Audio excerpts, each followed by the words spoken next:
I'd like to say a few words about Jack before we start our meeting. Of course, as we all know, he just passed away recently. Saddened to see Jack gone. He was a dear, sweet soul, a very kind man, and I considered him a friend. You know, he was a proud Indigenous man. He strove to raise the awareness and advocate pass forward knowledge and build relationships. He also dedicated his life to the environmental stewardess as a founding member of the Georgian Bay Biosphere Reserve. He ensured the long-term and permanent protection of the Bay, its resources, as well as many other environmental initiatives. I know Councillor Compton had a short time here at Simcoe County, but through the work he did for his community and his region, his presence will be felt for generations to come. As you'll see, we have a black cloth over his chair, which will remain until we declare it empty. To Jack's wife, Judy, and his family, we're all here for you, and we grieve for your loss. And I just wanted to highlight that it is this Friday. There will be a celebration of life from 6 to 9 with speaking around 7 o'clock at the Quality Inn Conference Center at 924 King Street, Midland.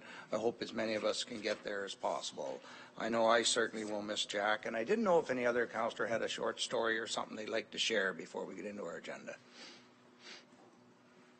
Okay, then we will roll right into our agenda, and thank you for keeping him in your hearts. So I'll turn to my clerk and look for roll call. Thank you, Your Worship. We have all members in attendance today, with the exception of Councillor Lavoie is absent and alternate Councillor Hutchison is in attendance. Councillor Brian Smith is absent with alternate Councillor Joe Belanger in attendance. Councillor Snell has sent her regrets. And Councillor Walker is also absent with alternate Councillor LaChapelle in attendance. You have your quorum there, Warden. Thank you. I'll look for the approval of the agenda. Councillor Dolan. Thank you, Your Worship. Moved by myself and seconded by Councillor Evans that the agenda for the November 14th, 2023 meeting of Council be approved. Everybody's heard the motion. Any questions on the agenda? All in favor? That is carried. Thank you. Do I have a disclosure of pecuniary interest by any member of council? Not seeing any. If you find yourself in that situation, please declare it at the time. We have no presentations or deputations. Consent agenda. Councillor Burkett. Good morning, Your Worship. Through you, moved by myself, second by Councillor Norcross, that the Council Communications and Proclamations October 24th, 2023 to November 13th, 2023 have been given due consideration be received. Any questions on the consent agenda? Comments? All in favor? That is carried. Thank you. So the adoption of the council minutes and confirmation of the committee reports. Deputy Warden Cogba. Thank you, Worship. Through you, moved by myself and seconded by Councillor Locks, that the following council minutes be confirmed and adopted and the Committee of the Whole reports be confirmed. County Council minutes, October 24th, 2023. Committee of the Whole report, October 24th, 2023. Committee of the Whole confidential report, October 24th, 2023. And special budget meeting, Committee of the Whole report, November 2nd, 2023. Okay, any questions arising from the minutes? Councillor Evans. Thank you, Warden Clark. Just a comment with regards to the minutes as we move forward from the Committee of the Whole from the last meeting. A very minor issue, but a comment that I'd like to make came up with regards to an issue that's near and unfortunately close to our daily agenda, short-term rental bylaws, and contained within the Oro Medonte new official plan as a bylaw or directions for the administration and enforcement of short-term rental bylaws within the municipality of Oro Medonte. These differ from the regulations that we have currently in place in the Township of Tiny, and we have within the County of Simcoe other municipalities that have differing bylaws that pertain to this issue as well. And after a number of conversations, thankfully with my peers in the room here that are a little more versed in terms of official plan and the laws that go with it, I think it's an important point, certainly for myself and I think for the room as well, to recognize that we can have different interpretations of bylaws and issues that pertain to our municipalities and our specific areas, because they are unique. I know that in our area there's a lot of historical, and we all have different requirements. And as we live in these areas, we, in our position, are tasked with putting together legislation and bylaws to make our communities better, that reflect our communities and reflect the people that live in them. So even though I want to make a point of, in my area, in Township of Tiny, there's been some discussion that as we move forward with short-term rentals, by the way, our bylaw is now fully enforced and enforceable. We have no appeals remaining. So we're excited about that, and it is working. And that we stand with, and I stand in support of Oro-Medante's official plan, regardless of the fact that their short-term rental legislation might be a little bit different from what ours is, because that's the beauty of being an upper and lower tier.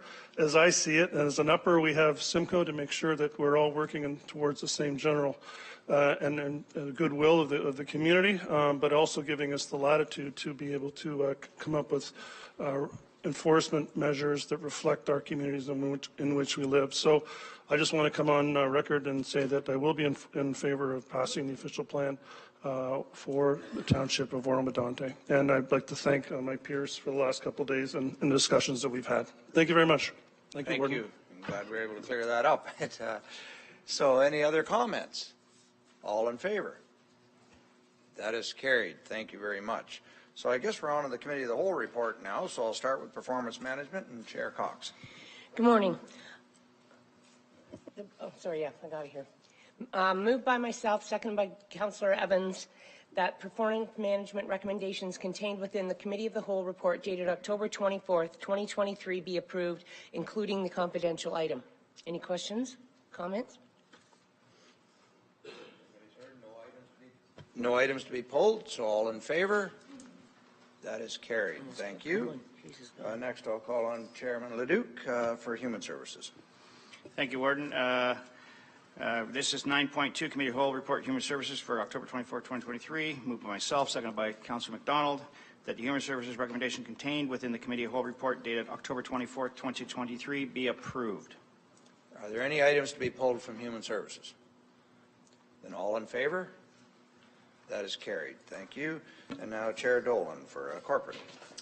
Thank you, Your Worship. Moved by myself and seconded by Councillor Measures that the Corporate Services recommendations contained within the Committee of the Whole report dated October 24, 2023 be approved.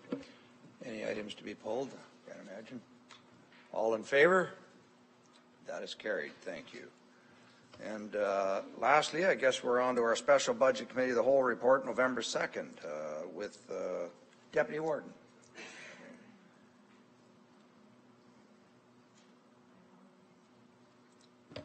My apologies, Your Worship. No. And I've lost that. I think the resolution, if I could, yes, Your Worship, is that the recommendation contained within the Special Budget Committee of the Whole report dated November 2nd, 2023 be approved. I believe it's moved by the Deputy Warden, second by Councillor Dolan. So this is just receiving the report, not, of course, for discussion. So on the budget, if there's no corrections on the budget that anybody saw, all in favor? That is carried. Thank you. And presentations and consideration of special reports, we have none. No county officers report. No notices of which notice has been given, and I don't recall getting any notices of motion today. And we have no closed session, so we're on to the consideration of the bills. Councillor Norcross. Thank you, Your Worship. Through you, moved by myself, seconded by Councillor Burkett, that bill number 7039-23 be enacted as a bylaw of the County of Simcoe. On those bills, any questions? All in favor? That is carried. Thank you. Announcements. Do I have any announcements by members of council? Yes, Councillor Gordon. Thank you, Your Worship. Thank you very much for the kind words about our Deputy Mayor Jack Conn. First of all, I appreciate that, and I do look forward to seeing as many of you that can attend, but I also understand pressing busy schedules may preclude some folks from attending, but I will be sure to relay your sincere thoughts and wishes to the family if you aren't able to attend on Friday. Secondly, I just wanted to call out something that it's kind of been gnawing at me for, well, since I heard it. I listened to CBC in the morning, and I listened to 640 in the evening to try and get a balance between the left and the right. Sometimes my head bangs one way or the other, but I had occasion to listen to a member of this House, and I'm not going to call the person out because that's not my intention, being interviewed on CBC Radio Morning, Ontario Morning, and that's a show that I've been on many times myself. And in the dialogue, there was a lot of criticism levied, or that's certainly the way I took it, against the service delivery and the efficacy of the county of Simcoe. And although we all agreed when the province was announcing and looking for efficiencies that we wanted to be included in that review, we volunteered for that. And we knew we were expecting to be weighed and measured and look at what we do and look for ways to do things better. What we didn't do is going to go on a negative PR campaign, effectively throwing the staff and the good work that this House does under the bus. I took it as really kind of insulting to the things we do, and that if there was going to be negativity levied towards us, it shouldn't come from one of our own. And certainly if there was going to be a position taken on this review, it should come from our warden as our head. At any rate, I know that when interviews happen, things are rather dynamic and people just kind of talk from their heart, but I just would like to call out the fact that a lot of people listen to that show, and they could draw a real inference that service delivery is anything but optimal at this county, despite our best efforts. And, there was also the desire expressed to effectively leave the county, which is not a new thing, I understand, from this member.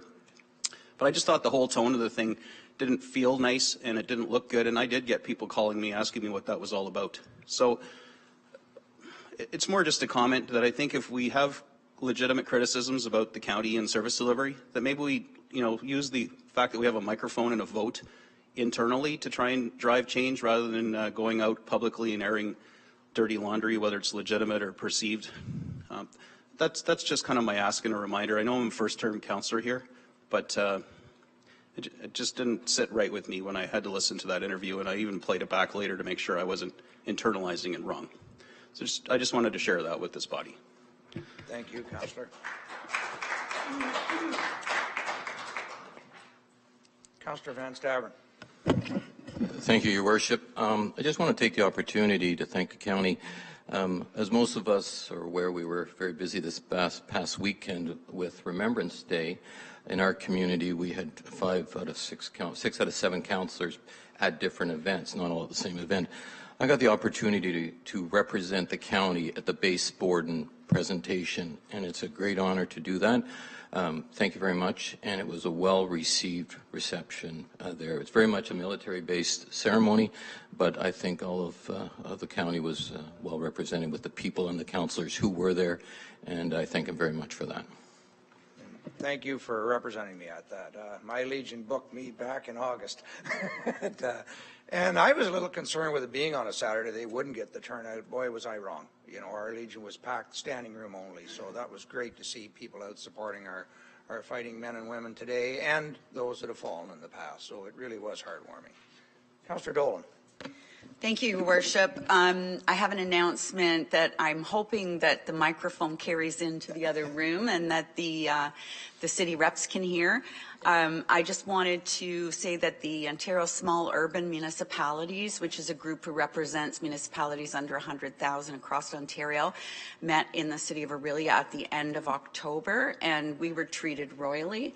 If you're like me and you haven't been in downtown Orillia for probably a decade, I highly encourage it. The arts and culture vibe, the fine dining. I had one of the best meals I've ever had, and it was a real good experience. And then we met on Saturday morning, and went through. Did the bones of what the conference is going to be in May.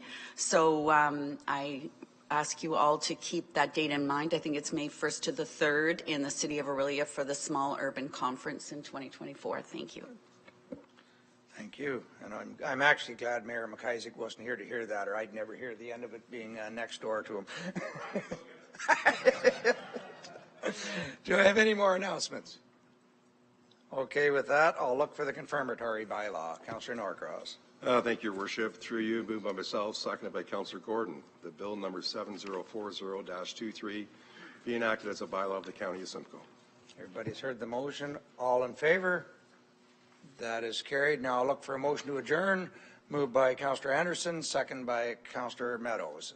that the November 14th, 2023 meeting of County Council be adjourned at 9:18. Yes. I'm sorry, Measures. Did I say Meadows? Oh, there's a voice from the past. Sorry, Doug. All right.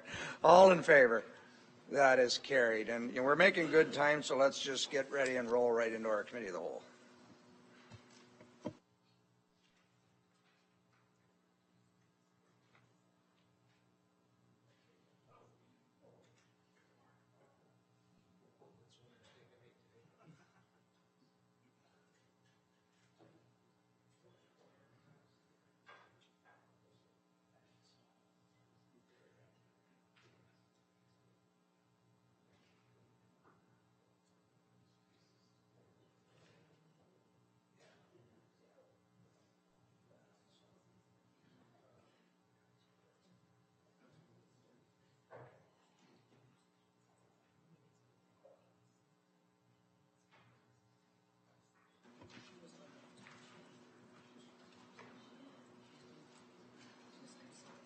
Okay, I believe the Aurelia councillors have their own budget meeting today, so they won't be joining us. So I guess I'll do a quick roll call with my clerk again. Thank you, Your Worship. Joining us for Committee of the Whole of the City Reps is Barrie Councillor Nagusi and Barrie Councillor Riepma. With all other City Reps absent at this time, you have your quorum. Thank you. So I'll look for an approval of the agenda. Councillor Dolan. Thank you, Worship. Moved by myself and seconded by Councillor Fryer that the agenda for November 14th, 2023 meeting of Committee of the Whole be approved. Everybody seeing the agenda? Questions on the agenda? All in favor? That is carried. Thank you. Disclosure of pecuniary interest. Do I have any disclosures by members of council? Not seeing any. Presentations and delegations, we have none, but consideration of the 2024 County of Simcoe budget referred from November 2nd, 2023 Special Budget Committee of the Whole. So let's get into it, folks. Do I need a motion to put it on the floor, should I, John, or do you just want to have your discussion? We'll do the presentation first, and we'll get our motion at the end. So I believe, Trevor, you've got a presentation for us whenever you're ready.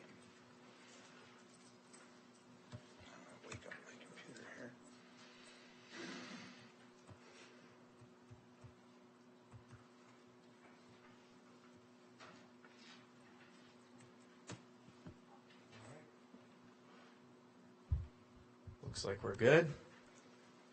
Good morning, Council. Thank you very much. Want to appreciate questions that we've received and the review that we did with the budget at the special budget meeting. I just wanted to follow up with a few slides of conclusionary remarks in a few different areas.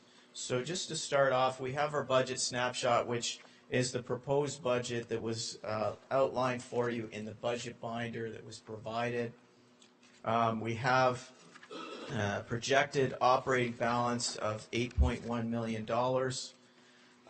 which is similar to what we had last year in terms of an operating balance. So we're fairly low in terms of that as far as a concern right now. From a gross capital perspective, we're projecting a $160 million capital program, net capital requirement of almost $58 million. We do not expect the need for external debt next year. Our cash position is sufficient to cover the needs that we have.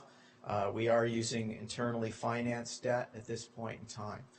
Ideally, as I've indicated before, we will be needing to use debt for some of the larger projects that we have going, and hopefully rates will be dropping by that point. We'll be able to facilitate debt then. I just wanted to revisit the 5-year trend and where I'm sitting in terms of my concerns around where the budget is landing. You can see that this represents a graph that shows the total revenues, the growth with those revenues, the county levy as well, and the growth with those and what the property tax increases were in those years, and with a proposed 4.45 in 2024. Our expenses have outpaced revenues in a number of those years, and so our operating balance has dropped substantially. I color-coded them based upon looking at where we were before and where we are now in terms of the level of operating balance that's available. As a percentage of revenue right now, we're down to 1.3%. That, in my mind, puts us in a little bit of a red zone, which I characterize as being a little concerning in that it's 1.3% of revenues. If we drop below, we're going to have to use reserves just to maintain our operating balance.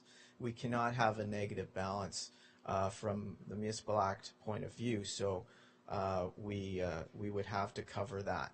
So that's where we are. The $8 million that we have is enough to cover our needs from a short-term capital perspective, so we're not using financing for short-term capital. From an affordability standpoint, just to reiterate that the perspective of where we are in terms of the levy increase, from the budget revenue perspective, each 1% levy increase, that represents about $2 million from our perspective. Now, I realize from our residents' perspective, that's a little different because we're asking them to fork over this money. So what does that represent? For a $100,000 assessed value, which is basically how the revenue is allocated to a resident, it's about $2.89 per year per $100,000. So for a resident with a home assessed at $400,000, that 1% increase would represent $11.56. Our average value of homes is $400,000, and you got to remember that we have not increased the assessment yet. The province has held that flat, and that's still at 2016 levels. So you might say, well, 400,000, how can that be possible? That's basically 2016 levels that have been held flat.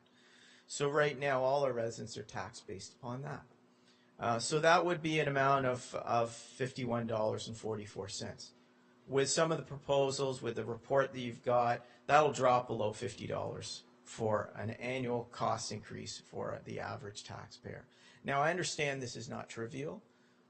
It's not zero, but it is, in terms of the magnitude, significantly different than some of the other increases that I've seen in other areas and other things. So in terms of characterizing it as the magnitude, I wouldn't say it's unaffordable. In comparison, in 2016, 1% represented $1.45 million, costing $3 per 100,000. So you can see now that rate for 1% has actually dropped a little bit. So we're getting some economies of scale in terms of that with our resident base growing. Sorry.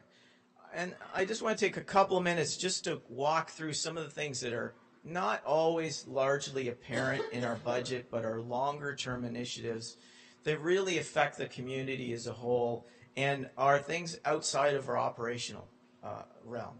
We operate paramedic services, long-term care, we operate all our social services, our roads department, our transit, etc.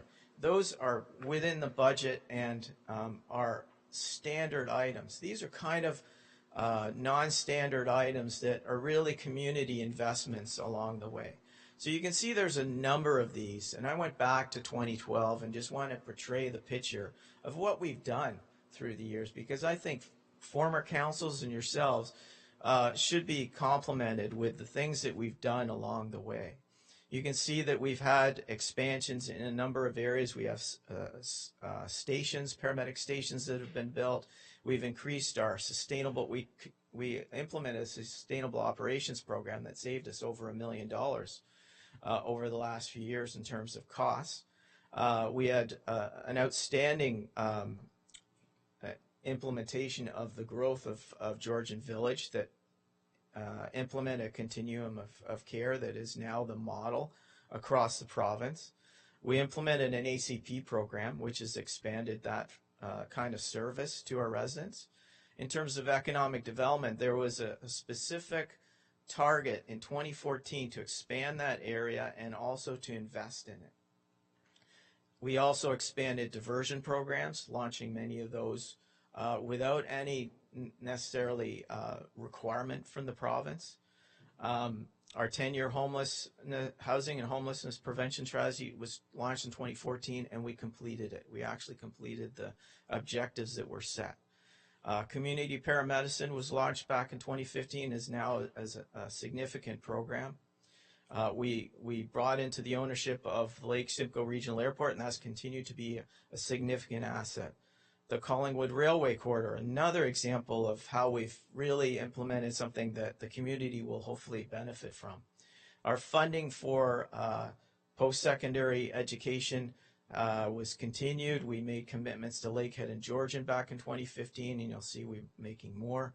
And then also we started down the path of social housing developments. In 2016, we built a development at the Brook Street development in Barrie. We also launched a legal department to cut down on legal expenses and bring those in-house, and also fleet maintenance. In 2017, we had a number of initiatives, standard things like adding a station, but age-friendly community framework was launched, and that continues today. Our LIP, our Local Immigration Partnership. We have this nonprofit housing capital loan program, and that was started back then to make sure that we are fulfilling our requirements related to nonprofit housing. The Hospital Alliance funding renewal was renewed. It wasn't started in 2017, but it was renewed. We have a 15-year commitment now to that program. 2018, Links, our transit, launched. We had a forestry interpretive center that we put together in the museum. While it's not a big thing, that skating trail has been extremely popular and has been a very good addition to that museum. In 2019, we had a couple of paramedic stations that we purchased. We don't always build, but we like an ownership model. So we purchased those. We were leasing prior to that point. And we started down significant housing development. So the Collingwood housing redevelopment was opened in 2019. We started also a new hospice alliance that allowed capital funding for hospice in the region.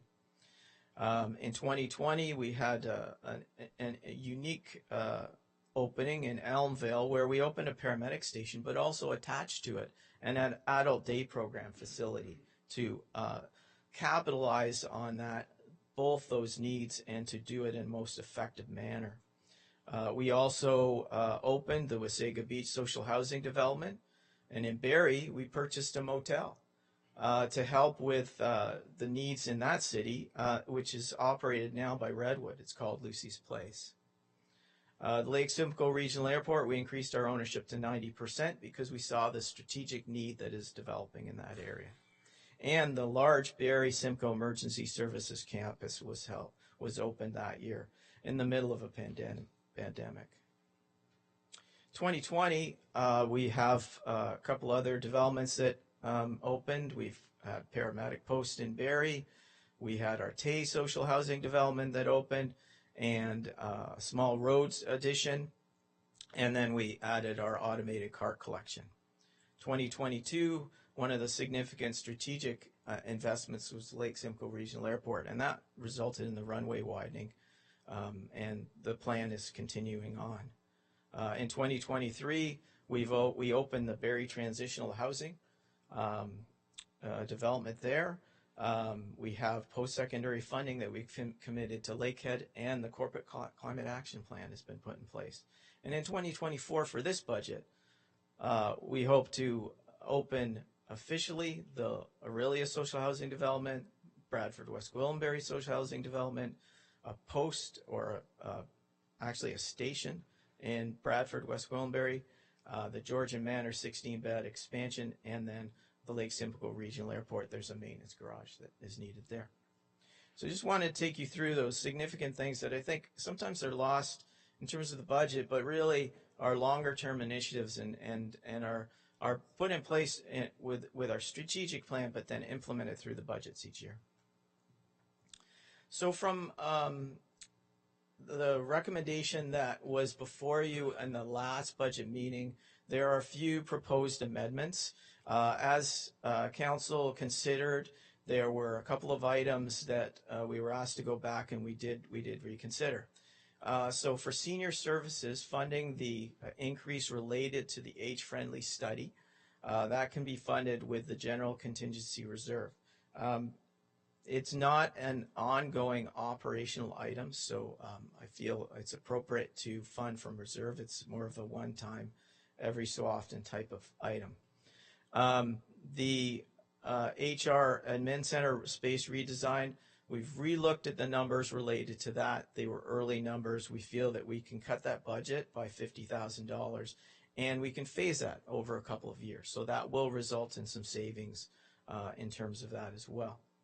From a revenue standpoint, we're asked to look at what are the revenue opportunities, things that we could do to improve the rate or reduce the rate of the levy. So we feel that user fees could be addressed, some modest increases that relate to inflationary increases that we could support a $450,000 increase in revenue. There's a number of user fees that have not been changed for 3 to 4 years now. And ideally, those were put in place to contribute to the cost of that operation to help cover those costs. So really, they should be increasing with inflationary pressures as well. So those changes would reduce the levy impact by 0.25% down to 4.2%. And it would reduce the net capital requirement by $284,000. I think I stated in the report that it'd be $50,000. I forgot to include the impact of spreading that across 2 years. So the real number should be $284 in terms of the impact for that.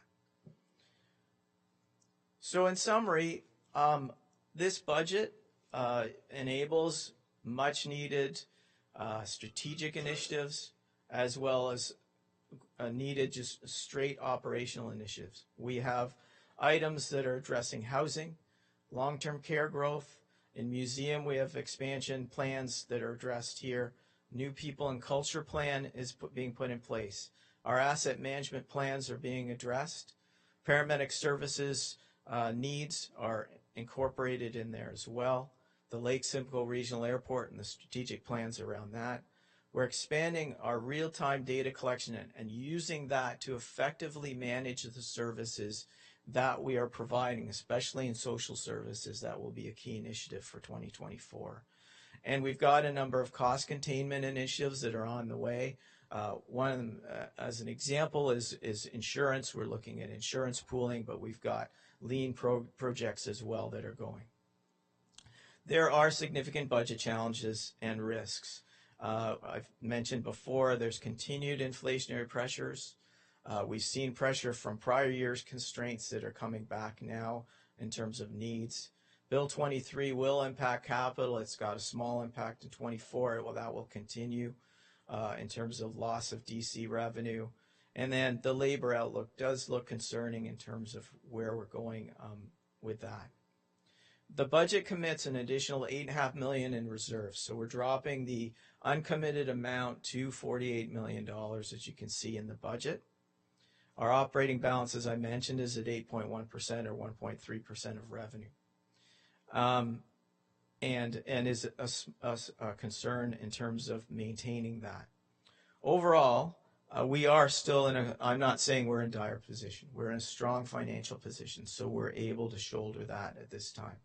Standard & Poor's has rated us continuing at AA stable, AA plus stable. And we do anticipate the use of debt in the future, and we do anticipate some cost challenges that will continue in the future. We foresee some increases there.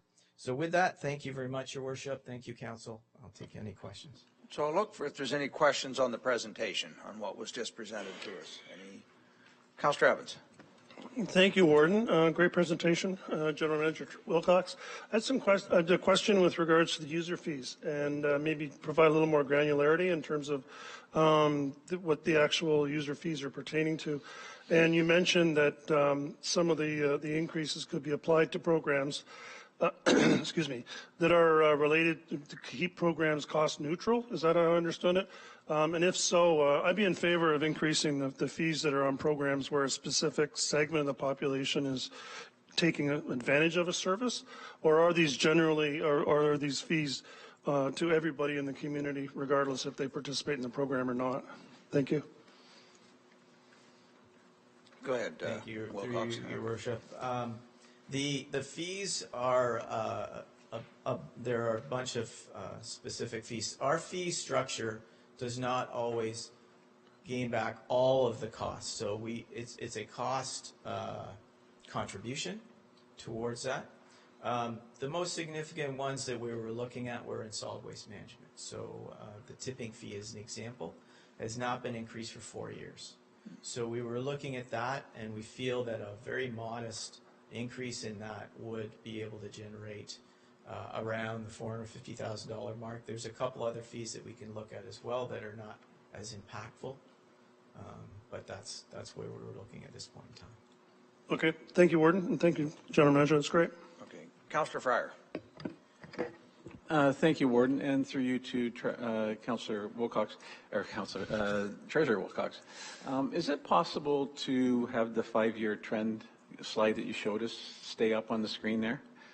I had asked some earlier questions, and I think part of it would probably be explained with what's in that slide. But that was an interesting slide to look at from a historic standpoint, and I could use it through the process. Thank you. Okay. Any other questions on the presentation? Yes, Councillor Sandu. Thank you, Your Worship. Just going to request if this whole presentation can be emailed to us. Certainly. Yes. Through Your Worship. It will be in the minutes. The previous presentation is in the minutes. Thank you. Yes. Any other questions on the presentation? Okay, then we'll roll into the budget. Any discussion on the budget at this point?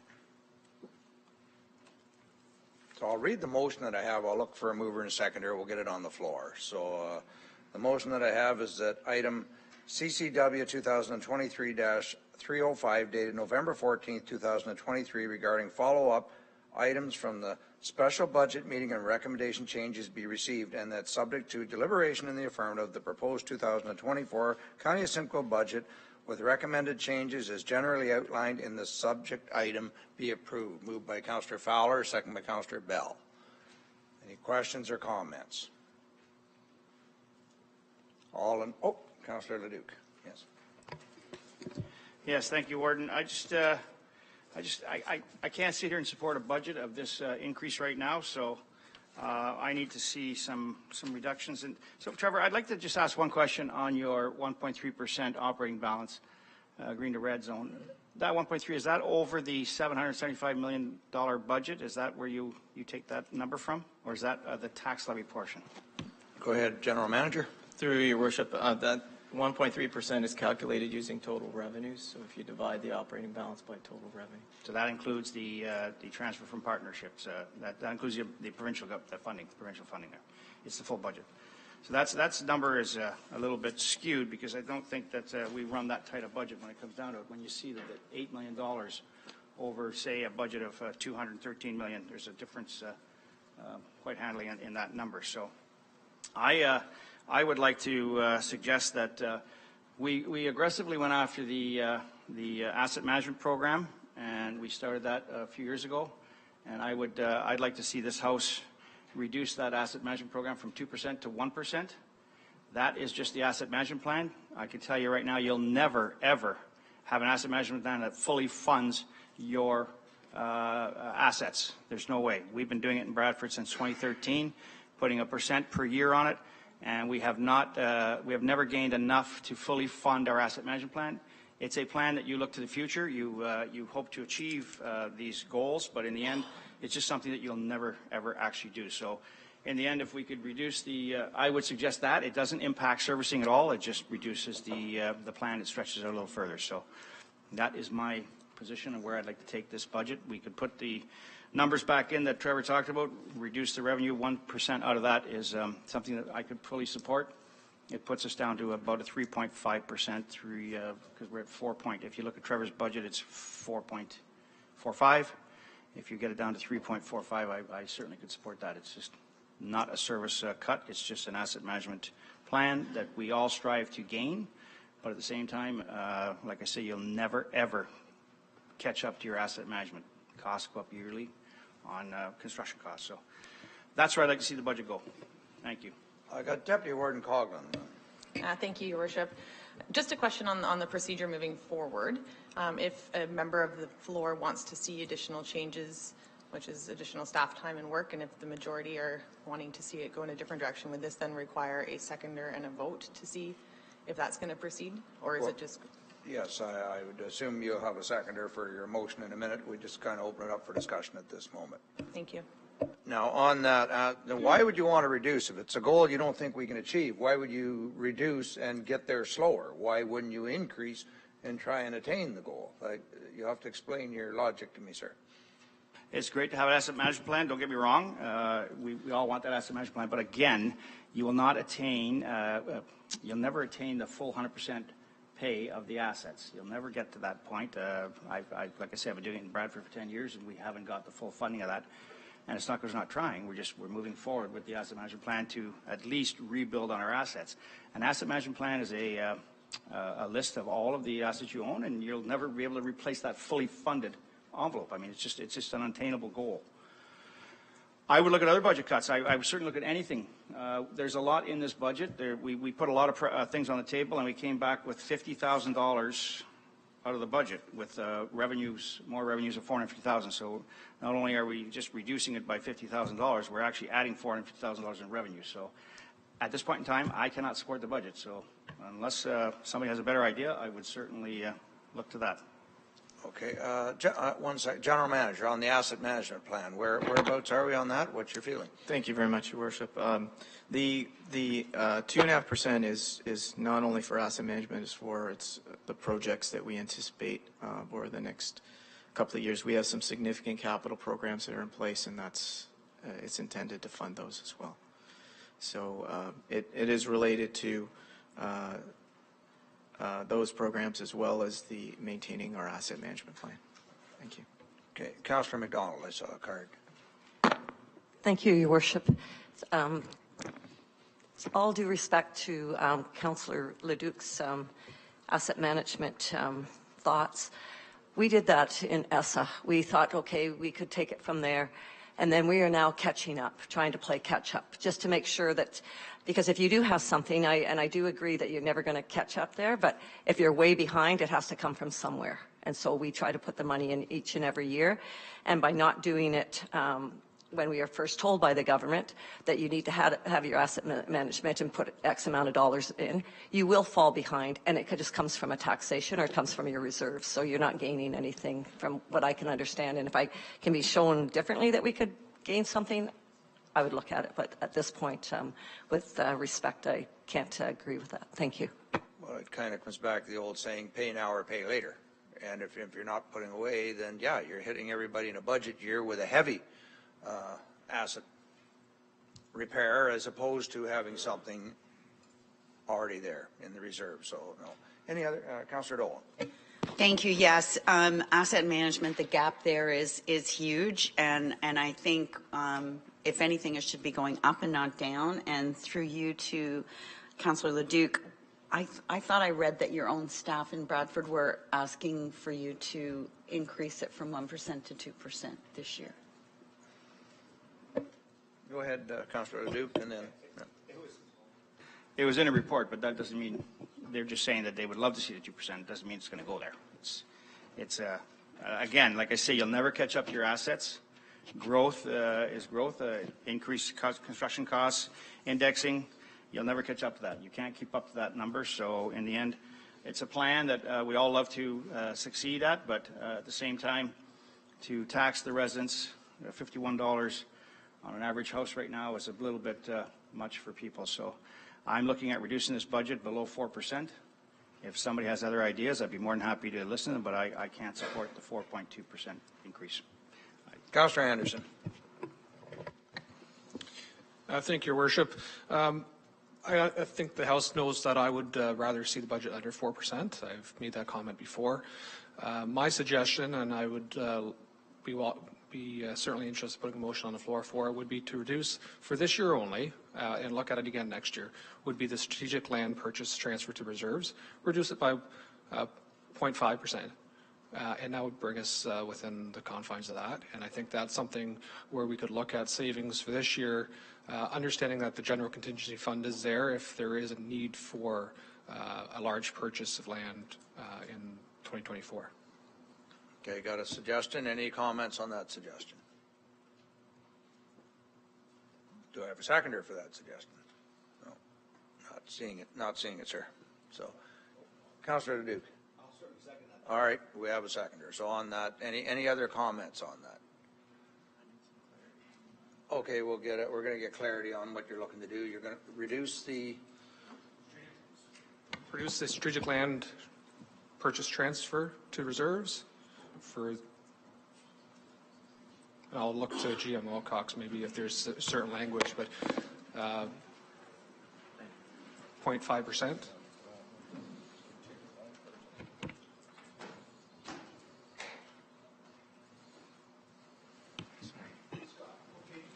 Your Worship, yes, the strategic land purchase right now is in the budget for a 1% transfer, which is $2 million.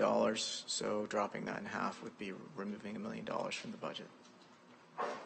We do have anticipate a need for that. So it would probably mean that we would come back to council when we need that funds, but I don't have exact timing on that at this point in time. Through your worship, yes, I believe I don't have it in front of me, but there is a reserve contributions that's been there for 6 or 7 years. So I believe there is funding within the reserve fund. How much is in the reserve? Do you know, General Manager? Yeah. Sorry, excuse me, just 1 second. So our current reserve balance that's uncommitted in the general contingency reserve is about $400,000 at the end of 23. So we were expecting to put that $2 million in place, plus there is contributions towards the Hospital Alliance Fund as an example. So that's the projection for the general contingency reserve to get to $3.1 million by the end of 24.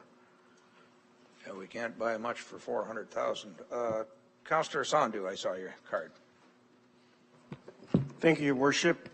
Just going to support Councillor Anderson's recommendation or motion.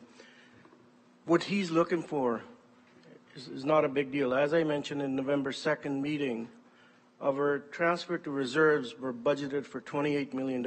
We actually put in 34, $9 million more than what we budgeted for.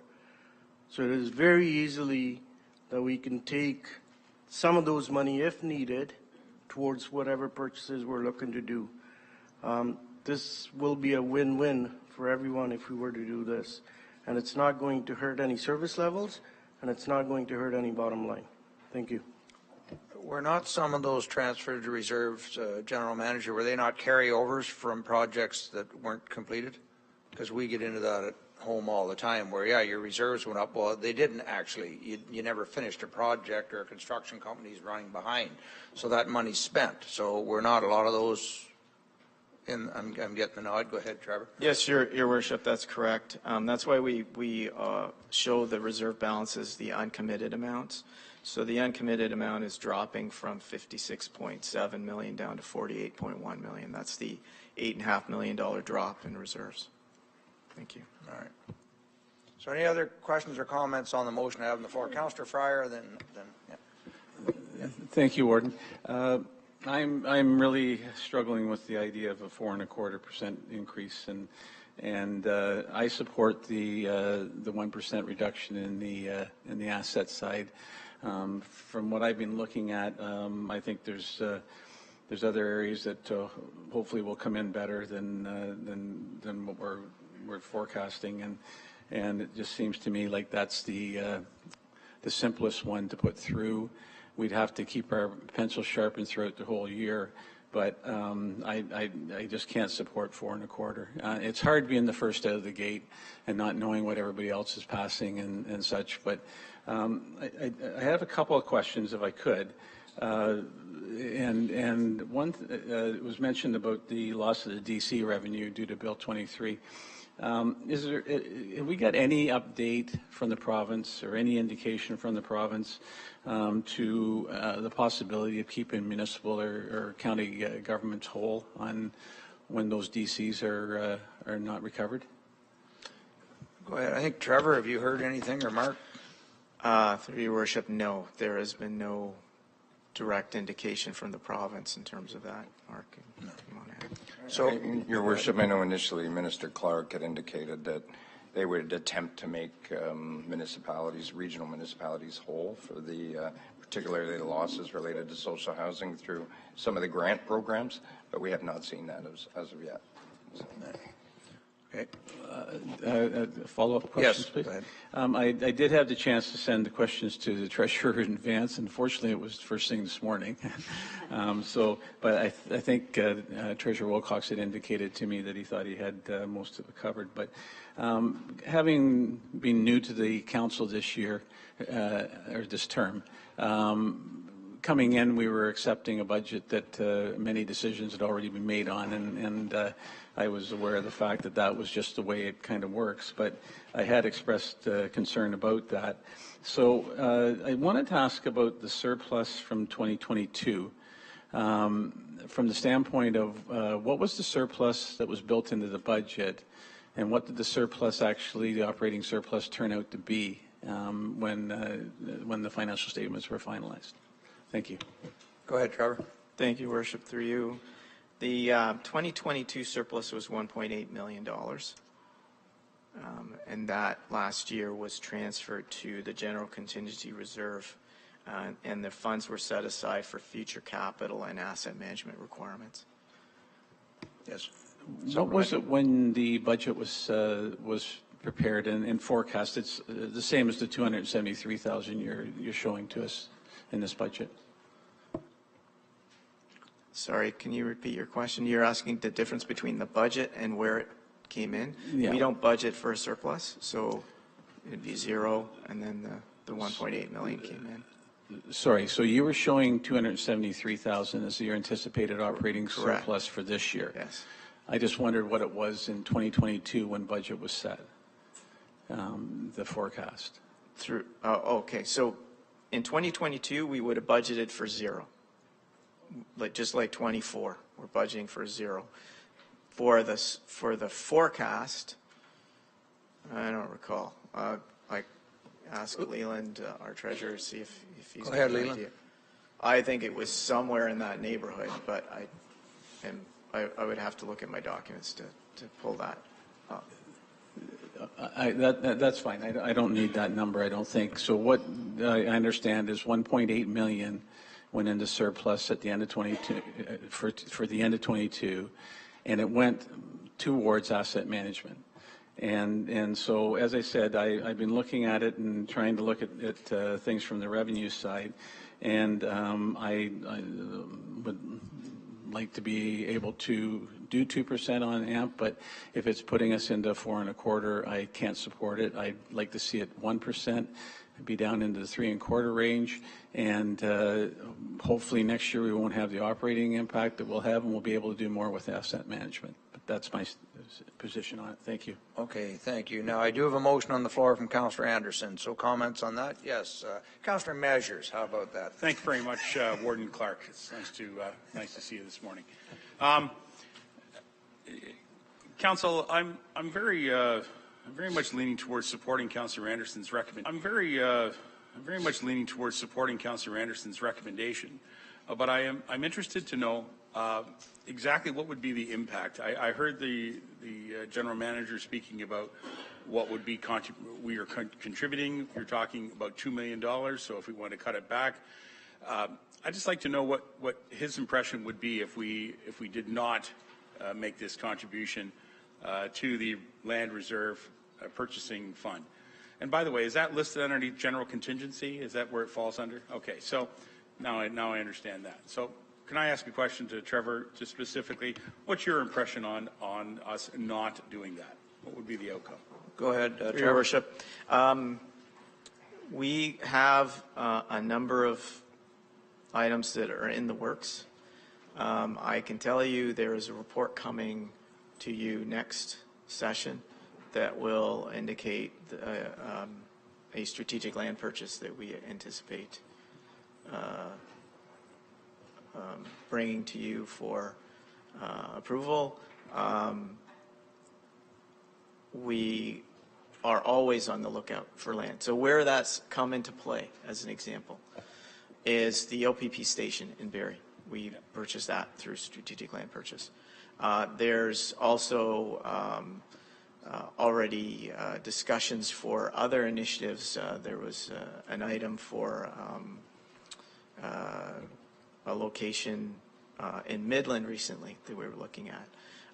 So those are the kind of things, and it won't restrict us in terms of looking at those, but we'll have to come back to you and specifically ask for funding from maybe another reserve or something like that to use for the funds. This allows that reserve to already be set aside, and then it doesn't. We don't have to.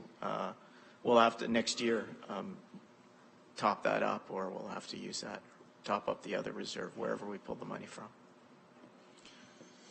Go ahead. Thank you.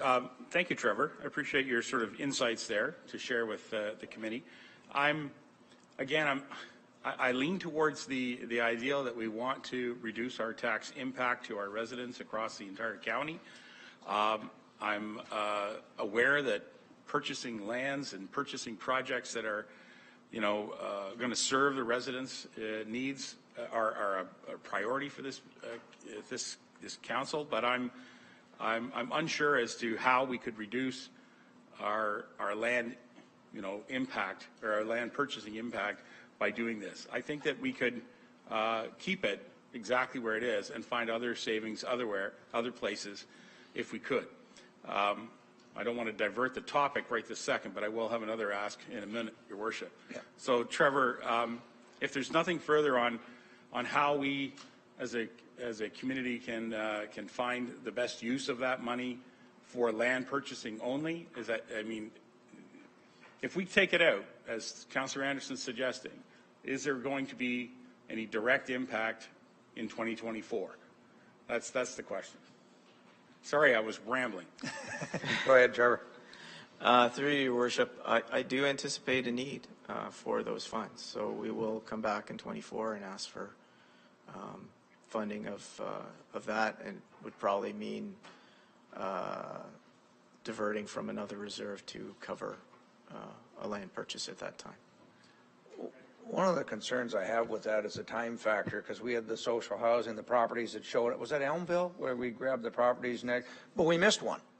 We couldn't act fast enough, and that's what happens when if we have to delay to move money from one reserve to another, you can miss an opportunity that's there. So that would be my concern with reducing it. And again, we can't buy much for that today. Go ahead, Councillor. Yeah, thank you, Your Worship. And I just wanted to kind of restate the point. And Councillor Leduc made the comment with regards to asset management plans. I don't believe we should be cutting that. And if there is a will from this House to reduce the budget, then I'm open to suggestions, but I think we have to look at something. And this is an easy one that we can address right off the hop. It's a $1 million savings, and we move forward from there. And if I know there could be ramifications down the road this year to come back and look at it, but if there are other reserve funds that we are able to transfer for use, then all I'm looking at is saying let's just try to shave off $1 million here. And whether it's here or another reserve fund, I guess I'd be looking at GM Wilcox, but this is the suggestion that I'm looking at. Thank you. So any other comments on that? Why don't I call the vote on that? Councillor Wilcox, or Councillor, sorry, General Manager, go ahead, Trevor. Your Worship, thank you. Yes, there are two significant reserve transfers that we've got in the budget. One is for strategic land purchase. The other one is for economic development. They're both 1% of the levy, so a 0.5% drop in the levy would be achieved with dropping it by half. So one of those, but. To council, it's up to you in terms of how you'd like to proceed. Our recommendation is to keep both in line because there are plans for both, but it's your budget. Thank you. Okay, so good discussion. Can you reread the motion, Jonathan, and then we'll call a vote? Sure, thank you, Warden. So the motion is an amendment to what's been proposed in the report. And this amendment is that the proposed 2024 County of Simcoe budget be amended to reflect a reduction in provision of the 1% of the levy transferred to the General Contingency Reserve for Strategic Land Purchase to 0.5%. So it's essentially cutting that in half, which would lead to an overall levy of, I believe, 3.7%, down from 4.2, what's proposed in the report. Okay, so on that motion, all in favor? We'll need a count. I'll just go for the green cards first. 15,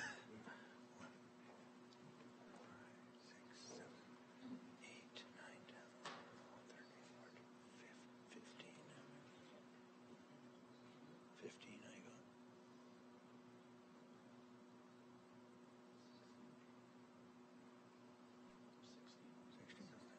got. Okay, so all opposed?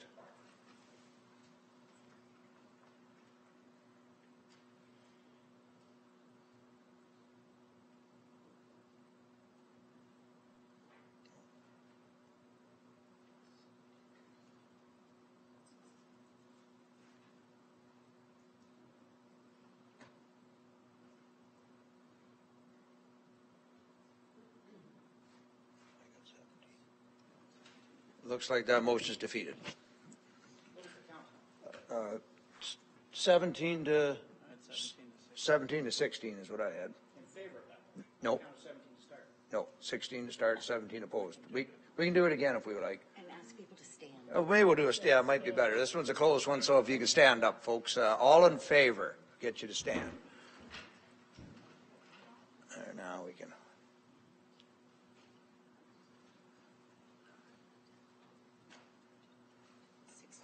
16 is what I got. And so I have 16 in favor, 17 opposed is what we had. Okay, so that is defeated. Okay, I think, Councillor Duke, you had a motion you wanted to move, and it sounded like I had a supporter here. It was, I'm not sure who was supporting, but I think there was. Councillor Van Stavern, yes. Thank you very much, Your Worship. I'm just very interested in General Manager Wilcox's comments about taking money out of the economic development budget. My concern in capital assets is that we can move quickly. Yeah. It's very important to our staff to have their hands free if we need to jump on a property. And I think leaving the capital management, the capital purchase account alone is pretty good. As far as economic development, we always have time to react, and we can pull money out of reserves if we need to for that. So I don't have a problem. I support Councillor Leduc's comment about reducing it down, but I think an economic development budget would be a better way to go and achieve what we're looking for. Trevor, go ahead. Thank you, Your Worship. To your point, Councillor, yes, the Economic Development Reserve, we put in place a number of years ago contribution towards that. It is anticipated that from a strategic standpoint, we're going to need to support economic development initiatives. The Lake Simcoe Regional Airport comes as an example. But to your point, can we anticipate them a little earlier? Probably. It's not as reactive as a land opportunity that comes up that we need to jump on. We would have a little more runway, if you will, or a little more advance notice in terms of those kind of initiatives. Thank you. Okay, I believe you had a motion for the asset management plan. If you have a seconder, sir. Councillor Fryer, yes. Yeah, can you give us your motion and then we'll get a copy down here, James? Yeah, that we reduce the asset management plan from 2% down to 1%. And let me speak to the fact that everybody's speaking about this. We can move quickly, strategic land planning, and a whole bit. Let me put it straightforward. This is the House. We make the final decisions. Even if there's a land acquisition out there that we want to purchase, it still has to come back to us for approval. You can also approve the funding at the same time. So our external debt is going down by $4 million next year. The Standards & Poor's report tells us we're AA+ rating. We're fluid. We got liquidity at 25% of our overall budget. Like, we are in a very financial sound position. Our reserves have increased by 184% over the last 10 years. I sent these graphs out. We are doing well as a county. I think there's an opportunity for us to actually respect the taxpayer and reduce this budget by a certain percentage. So I'm looking at the asset management plan because that doesn't impact services. It's straightforward, just reduces the asset. You just extend your asset management plan out. It's what I'm going to be doing in Bradford. Staff would love to have a 5% asset management plan come to them. They'd say, give me 5%. I can do all my projects right away. The issue is, if you extend the asset management plan, it doesn't hurt anything. They just have to restructure the plan to make sure they do the jobs that have to get done first. We have all this budget in 2024, no external financing, straightforward internal financing. That tells me that we've got lots of funds. We can do the jobs we need to get done. It has to come to this House no matter what. We approve this. This is the most important piece of information we'll have to do for this whole year, is approve this budget. This is the #1 job we have to do. And I cannot go to my residents and tell them I'm going to hit them with a 4.25% increase at the county level. We need to do something. And I'm saying the asset management plan does not affect us. It just stretches out the long-term plan. That's all it does. It moves the long-term plan along. So I'm in support of the 1%. So, Worship, it's 1% reduction on the asset management plan. All right, and I have a seconder. Trevor, something to add, and then I'll go to Councillor Fryer. Thank you very much, Your Worship. I do have a significant concern with dropping our funding for asset management. It is something that is important and in terms of our commitment to asset management, we do need to fund that. We do have additional requirements related to the core asset management plan that we put in place. Those have been committed. If Council is seeking a way of reducing the levy a bit, to Councillor Van Severn's point, the Economic Development Reserve would be a more likely spot if you wanted to reduce that in half, in my opinion, than going after an asset management reduction. So that's where, but it's just put it out there as something that could be considered by Council. Thank you. Okay, I have Councillor Fryer, then Councillor McDonald. First time, maybe just follow up on the Treasurer's comments. What would the impact of that be if it was removed? Through Your Worship, that would be a reduction of $1 million going into the Economic Development Reserve, which we had projected to be $6 million in 2024. Uncommitted, that would reduce it to 5. Well, I'll stay on the asset management plan if I can. I'll go to. Oh, and I'm sorry, the impact on the levy would be a 0.5% reduction. Are you looking to change your motion? All right, Councillor Corey, supplementary, go ahead. Well, I was going to speak to the AMP, and it was just since Treasurer had mentioned that, I wanted to get clarification of what the impact of the economic development would be. But in regards to the AMP, I don't deny for a second that we need to have good asset management planning. I heard that we put $1.8 million of surplus from 2022, and it went into asset management.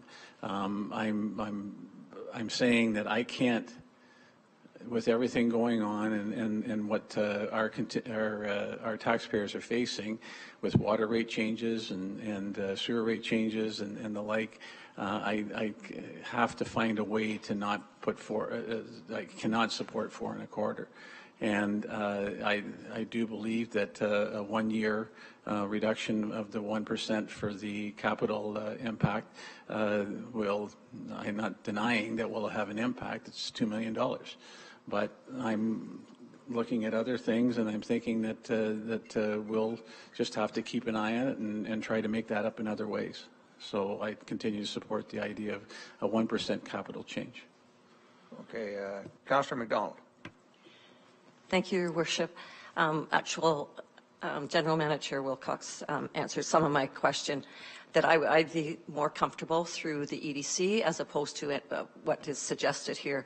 Because I said again, I am not for taking anything asset management, and I'm not sure that I'm for taking all of it out of EDC. But if there's something that you felt, General Manager, that you felt comfortable to tell us that you could take out of the EDC, instead of us going around in circles saying, take 1 million out, take 1 million out here, that you actually feel comfortable that we could actually do this without jeopardizing anything in the interim or into the 2024. That's what my question would be. Thank you.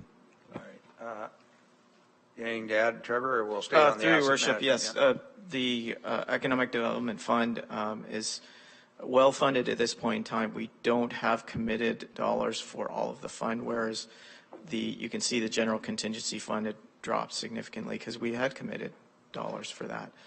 So I'd be more comfortable taking the 0.5%, reducing the 1% down to 0.5% for the contribution to the ACDEV reserve. Thank you. Okay. Yes, supplementary. Go ahead.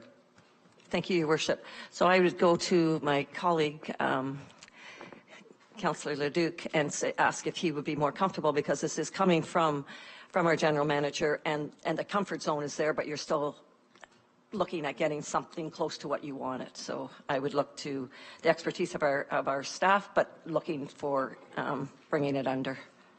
All right. Comments? Go ahead, Councillor. I would change my motion to read that we reduce the economic development from 1% to 0.5%. All right. Well, you'll second that. Same mover, same seconder. Sort of change that motion. Withdraw the first one. So that's on the economic development. I know Mayor Nuttall, you had some comments. Go ahead while we're. Yeah, thank you, Worship, and I apologize for my tardiness this morning. I got asked to fill in as a speaker last second for the Salvation Army, and those poor people in the room had to listen for a while. So I guess I would just share these comments. When it comes to the capital and the operating budgets, my outlook has always been find savings in the operating budget for a couple of reasons. The first one is that when you find savings in the operational budget, it's usually year over year. So structural change instead of a one-time or a push-out. The second thing is when you're moving into the capital side, you know, when times are bad, and I believe we're there, government's investing in infrastructure paves the way, quite literally paves the way for the good times to happen. And I would, you know, that's certainly the outlook that we have in the city of Barrie, in the sense that we are going to keep our operating increase as close to zero, if not zero, as possible. But when it comes to our capital, we're going to be making the most significant investments in infrastructure, probably the largest plan we've ever seen. And I think it makes sense for paving the way for economic development and prosperity going forward. That's both managing your current assets as well as putting in new infrastructure. So just wanted to share where we're going, and I think it makes sense when you're looking at the 10 years or 15 years versus the 12 months or 24 months. Thank you. Any other comments? And can we read the new motion we have, Jonathan, so we know where we're at? Yeah, thank you, Your Worship. The motion I have that's been reviewed by the mover is that the proposed 2024 County of Simcoe budget be amended to reflect a reduction in provision of the 1% of the levy transferred to the Economic Development and Planning Reserve for economic development to 0.5%. So in many ways, it's like the previous motion, in that I believe, and if you could confirm, GM, that that would reduce the levy by 0.5 down to 3.7 from the 4.2 proposed in the report. Thank you. Seeing the nod from Trevor there, that is, the numbers are correct. Okay, Councillor Burkett. Thank you, through your worship. Just to General Manager Wilcox for some clarity. So you're saying the motion that we're reading, we've got $6 million in the Economic Development Fund. It would be reduced to $5 million. Is that what you're saying? Trevor, go ahead. Through your worship, that's correct. The projection for next year would be reduced from 6 to 5 for uncommitted. Thank you. Okay. Any other comments on that? You're feeling a little more confident in that one than we did the previous. So, okay, all in favor of that motion? Looks like that one I can say is carried. We have some opposed. Yeah. Okay. Any other comments or questions? We're down under that 4%. I know that was a goal for some of the councillors here. Yes, Councillor Leduc. So can we, I'm assuming the clerk is working on a final motion for this, because it'll be as amended? It'll be as amended on the original motion I read, correct? And be approved as amended. With the 3.7% budget increase. That's, I just have to add that to the original motion, do I? Yeah, thanks. Through you, Warden. The amendment affects the main motion. The main motion here is that the report authored for today's meeting be received and that the proposed 2024 County of Simcoe budget be approved with the following amendments. And it's the three from today's report, the $50,000 from senior services, the HR admin space redesign, phasing over 2 years and reduction by $50K, the fees revenue to provide an estimated $450,000 in additional revenue, and finally the amendment that's just been carried, a reduction in provision of the 1% to the for economic development to 0.5%. So that's how the motion would read. All right, Councillor Measures. Thank you very much. Before we get to that, if you don't mind, Mr. Warden, I'd like to ask a quick question to Mina in regards to a topic that continues to pop up at Clearview Township Council, and that is affordable seniors housing. Excuse me, I'm just going to turn off my phone here. Affordable seniors housing.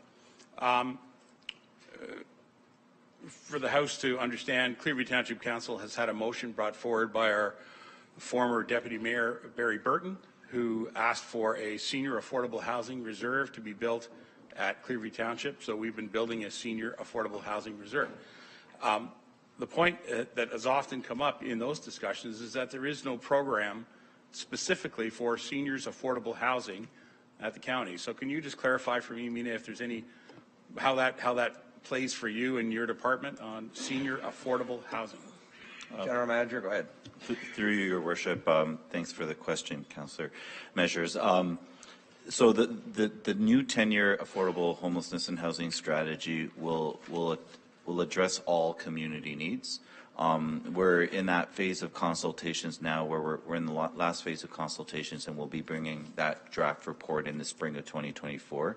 It will address aging populations. It'll address, the different demographics in homelessness, all the things that indicate where the need is. In all of our new and affordable housing builds, we do have components for seniors living, so units are allotted for those over a certain age. And certainly, if they're in our Simcoe County Housing Corporation's master plan, which will be a part of the 10-year affordable housing strategy, and actually was brought to in the minutes of the report going to council today, demonstrates a strategy where we intensify on the current assets we own, including seniors housing. So we have dedicated seniors housing across the county, and that master plan lays out a strategy to redevelop those assets and intensify them. So you could see more seniors units being intensified in some of those areas as well.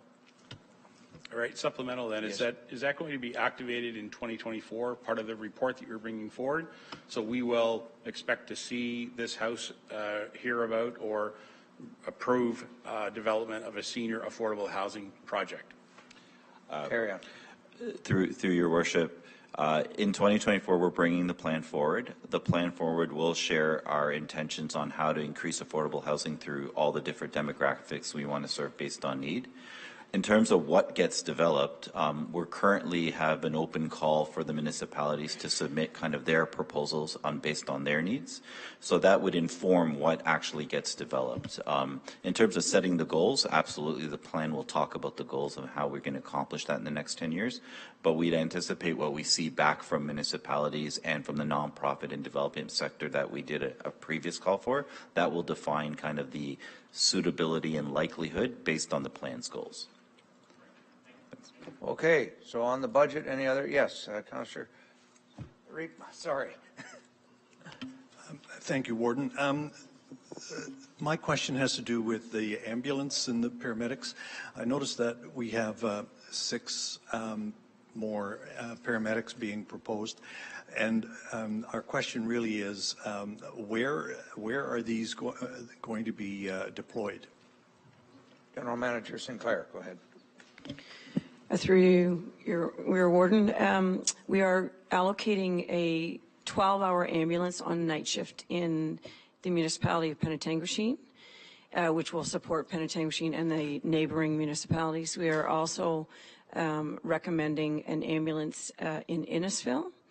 And the third ambulance, which is recommended as a 1-year pilot only, will be in the southern part, Innisfil area. It will be deployed from the hub and move to the Innisfil area, but it will support the greater area.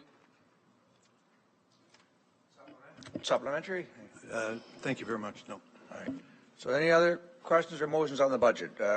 Barry, Mayor Nuttall. Yeah, when it comes to, thank you, Your Worship. When it comes to the Ontario Works budget, there's a decrease for the county, there's a decrease in the costs for Aurelia, and there's an increase for the city of Barrie. Could we, is that based on last year's results? Is it based on forecasting for next year? Amina, go ahead. Through Your Worship, so the 2024 proposal for the budget is actually an overall increase for the county on the Ontario Works budget of $715,000, primarily driven by the download of the employment assistance program that the province has now eliminated or taken on, eliminated from us as a service manager and taken on in a centralized service manager role. That resulted in a $2.6 million cut in funding. We were able to mitigate that down to the current $715,000 that you're seeing now. In terms of caseloads, there has been a slight shift in caseloads, and I think, Mayor Nuttall, this might be what you're referring to. That's one portion of the budget.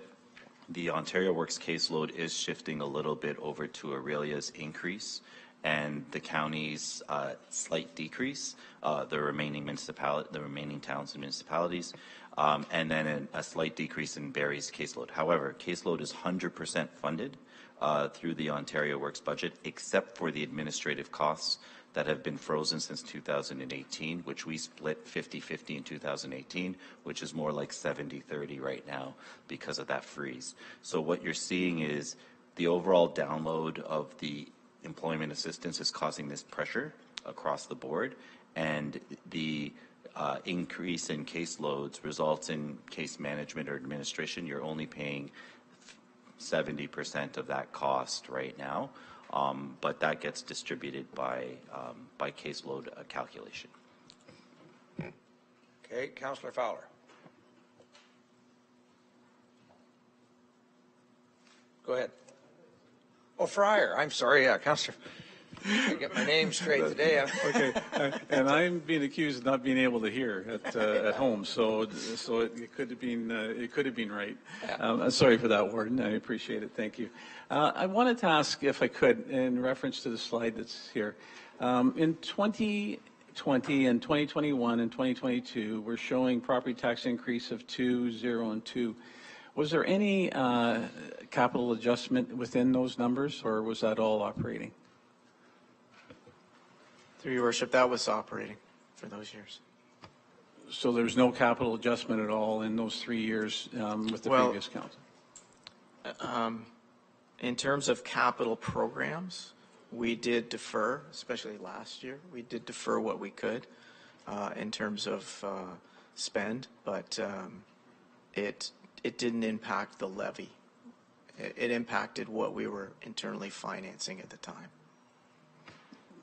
I was just trying to determine, similar to our situation where we're approving 1.75 in operating and 2% in the capital side. Did either of the 2% have a capital portion within them? And they didn't. So this council's making up for what was going on from an asset management standpoint from previous council, and that was part of the struggle I had with the 3.5 for 2023. So to keep it simple, we're doing a 1.75% increase in operating. I'd like to propose a 0.25% reduction in the capital so that we have the matching 1.75 for a total of 3.5. And I put that motion on the table and look for a seconder. The seconder, Councillor Leduc will second that. So any comments on that?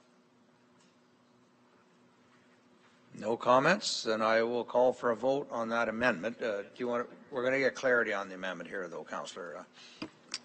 Thank you. I was looking at 1.75 is what's being approved now for the operating change, and I'm looking for the same thing on the capital side. So I'm proposing a 0.25% reduction from the 2% that's currently in the budget.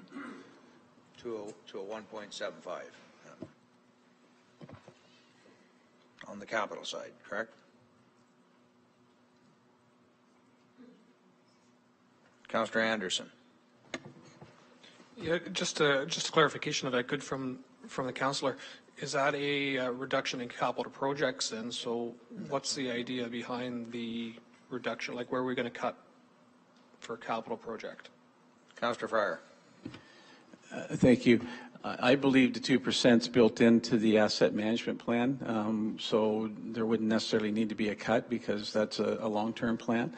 But it goes back to what I said earlier. I understand that we put $1.8 million at the end of 2022 into, and it reached asset management. So that wasn't something in the 2023 budget when we were setting it. So I look at asset management getting some pickup from the surplus that was there in 2022. Okay, Councillor McDonald. Thank you, Warden. I'm happy with what we came out with, just prior to my colleagues' comments that we were going to take to vote. I'm not comfortable because we're going right back to asset management, which I'm fully against to take anywhere from that. If that's my understanding, that it would come from that. Okay. Well, if I'm correct, Trevor, the 1.8% surplus went into reserves, but this year in our budget, we're taking $8.1 million out of reserves, are we not? We're reducing our reserves, so we've more than compensated for that 1.8 million that went in. That's the concern I would have. Councillor Dolan. Thank you, Worship. We sit here today with a AA+ stable rating from S&P, and we have the councillors 5 and 10 years ago to thank for that. And I want the council that's sitting here in 10 years to thank us for the same. Thank you. So any other comments on the motion to reduce the capital? So I'll call for a vote on that. All in favor of that motion? 2, I'm seeing a 5? No, 4, 2, 5. All opposed? Okay, that is defeated. Thank you. Any other motions that count? No. Any other motions I'm seeing? Sorry, just another question, Your Worship, if that's okay. And yes. I had a few of them lined up, but they're different places in my binder. Okay, perfect. When it comes to the overall budget changes, when we look at Simcoe County Housing Corporation, a social housing not-for-profit, I'm going to speak specifically for the City of Barrie, if that's okay at this point. There are essentially a $44,000 and $144,000 increase, totaling, let's say, $188,000 for an increase in contributions from the city. When those contributions are made, do they get pulled from the Barrie Housing Reserve into the county housing reserve, or are those taken directly out of operating operating budget. Go ahead, Mina. Through your worship. Yeah, go ahead, Trevor. I will start, and then I'd ask our treasurer to chime in. It's up to your financial people in terms of how you fund various components of your piece of the budget. There are a couple of areas in children's services is one. I can't think of whether there's another where we've had a collective reserve that we've set aside that benefits all partners, but it's up to you in terms of where your components come from. There's a DC component for growth related to a couple of the services. Unfortunately, housing's been removed from that. There's also reserves that I know that the staff at Barrie have set aside for some of the capital funds, but that's up to your staff, I believe. Yeah, I guess to be more direct the question, is this an operating expense or is this related to some capital changes? In terms of the increase for your area, it's really both. There is a component that's Sorry, just the 188,000. Yeah, the most of it is capital related. Most of that's capital related? Yeah. Okay. So I think that brings back to Bill 23, which that's just for the city of Barrie, and it's going to affect everybody in this room. There's a $188,000 hit to the city of Barrie's operating budget because we can no longer recoup those dollars through the development charges. And I think it's important we get to budgets and we talk about numbers, but there's a lot of feeders into those numbers in the background, and this is an important one, I think, for the county. Less important for the city of Barrie, just a little piece of the pie, but important for the county. The second question, to jump to page 201 of the budget, I looked up online, so there's about 1,650 units in the Simcoe County Housing Corporation. Is that correct? Between affordable housing and rent geared to income. Sorry. Go ahead, Mina. Through you, you just cut off at the end of the question. Sorry. Between affordable. Sorry, between affordable plus rent geared to income, there's about 1,650. Is that right? Through the chair, through you, Your Worship. No, it's 4,000 units across the county between the nonprofit rent geared to income and the Simcoe County Housing Corporation has 1,600. So okay, so just the Simcoe County housing portion, though. It's 1,600. It's okay, so it's 1,600. So when I looked at the overall budget of the Simcoe County Housing Corporation versus the number of units prior to any revenue generated from the individuals renting, we're sitting at about 16.5 per door of annual operating costs, I'm guessing, for our units. Does that make sense to you? I just took the $24.8 million for 2024 and then spread it across the units. Yes, go ahead. Are you getting at operational cost per unit? Yes. If you look in our forecast, which is way down, unfortunately, on page 385, our operating metrics are provided there for the last 5 years. The forecasted amount for operational cost per unit is $13,145. You can see the trend over the years, and you can see the rental income per unit that comes in as well. We've had a couple we've had some good years where we've been able to see some operating efficiencies, but we are getting caught a bit with some inflationary impacts this year and continued in 24. So with that, yeah, revenue does increase as well because there's opportunities for rent increases. Right. So does that number then include the revenue generated inside of the units, or is that the subsidy number? That is, I believe that's the rental income, just the rental income. That's the rental income only? Go ahead. Through Your Worship, the $13 per unit includes the impact of the rental revenue, so it includes the investment of the rental revenue. And to just add, because it's rent geared to income, you've got two ways to increase revenue. If the residents continue to work and earn more, and the annual allotment by the province to increase up to 2.5%. This year, in this year's budget, we're actually seeing a significant increase in rental revenue based on residents hitting the max cap of their annual income, meaning residents are working more and reporting more income, which results in increased revenue. It's actually based on Ontario averages. That $13,000 per door is probably one of the lowest in Ontario. Perfect. So where we get to with those numbers, just as far as I can see, is essentially you're looking at an annual or a monthly rental averaging about, call it $1,080 a month, subsidized by the county. If you take the 13,000, maybe I'm off a little. No, that's right. So I think that's a really, really good marker and indicator that shows value for money. Because if you, and I don't know everyone else, but if you think in the city of Barrie, we'd be up or somewhere of about $2,000 for a unit. And I just wanted to highlight those things and ask those questions because I didn't know what was the intakes or the output out of that. So thank you. Thank you, Mayor. So on the budget, on the original motion now as amended, any other questions, Councillor Leduc and Councillor Fryer? I'd just like to bring up one more question, if you don't mind, and it's regarding page 330, and it's regarding the Trails Connecting Community Program. I need some clarity on this because we turned around and we said we're going to increase the contributions from 30,000 to 40,000. We increased the budget from 250 to 300,000.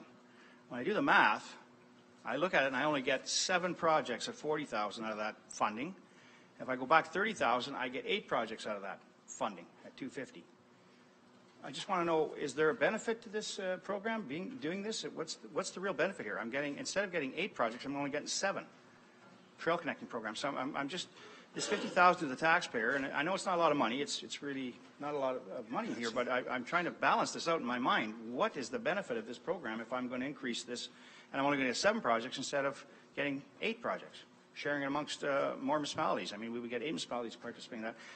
When I go back to the book, there's only 1 project in there actually that's identified in 2024. So we have to find 6 or 7 more projects. But it says that if the money's not used, it'll go back into the reserve or whatever. So just curious if there's an appetite to pull that 50,000 back and just leave the program as is and have everybody still get your 30,000 contribution towards that because you get the 8 projects versus 7. So just some explanation on what the rationale there was, if you don't mind. Go ahead, General Manager. I see Nathan came to join us. Thank you, through you, Your Worship. The increased funding is really a response to the increase in demand for our program, which really supports our local communities in their initiatives. So we actually had a bit of a slack during the pandemic period, but since then, we've actually had more demand than the annual contribution to the program. So by increasing that doesn't actually restrict the projects. What it does is it increases the cap for any individual project. So overall, the benefit is that each of our local communities can put more funding towards connecting their trail systems within and amongst the county. Yeah, go ahead. Again, Warden, I just asked then if I could get GM Elliott to respond to me. There's only 1 project on your chart, the capital budget transportation engineering chart proposed, and green is trails, and I have 1 project scheduled for 2024. This is the proposed 2024 target. So I'm just saying, where's the increase in demand? Rob. Go ahead, Rob. Through the worship. Through your worship, rather. You might recall earlier in the year we brought forward a report which indicated a number of projects that had been applied for, which exceeded the annual contribution to the program. So we actually had to tap into the previous funding, which was held into reserve, because the demand is actually on an annual basis exceeding that annual contribution to the reserve. Okay, supplementary or? Warden, I just I threw it out there, but I'll leave it. I'll leave it at that. We'll go with the recommendation as is. Councillor Fryer, I saw a card. Thank you, Warden. Through you to Treasurer Wilcox, I wanted to ask about the miscellaneous income. It shows on page 118 of the document There's about a $3.6 million surplus over budget in miscellaneous income.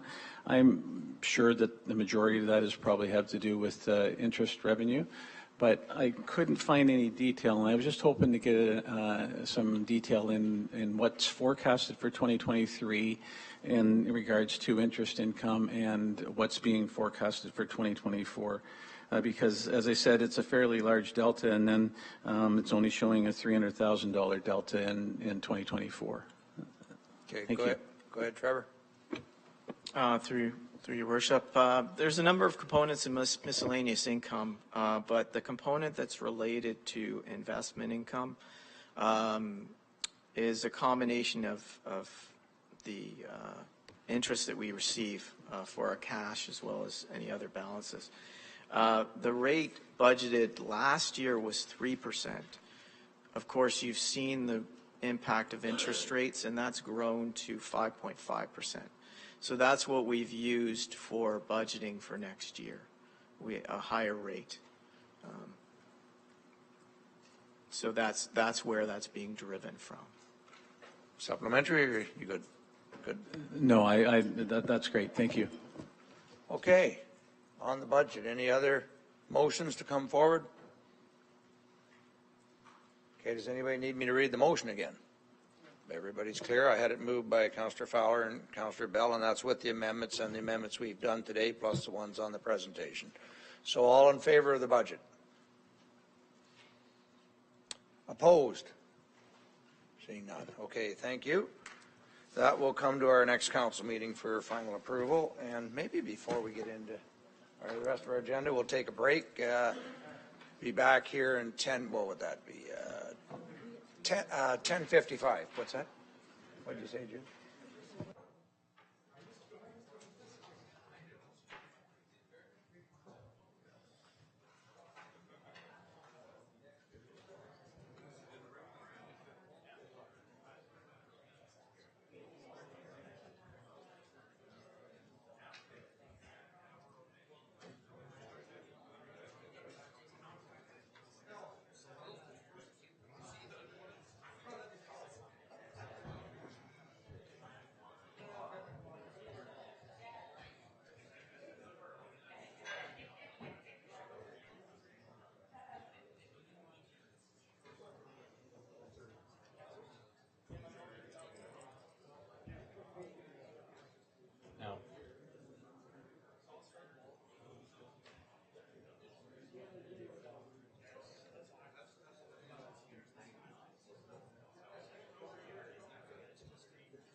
Councillor? Every single budget process I've ever been through is the same. So it's like, I know, but there's certain people that just have to, and you're like, it's not mine. No, it's a good discussion. It's a good discussion. I thought we got to a nice place.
Okay, if we can all have our seat.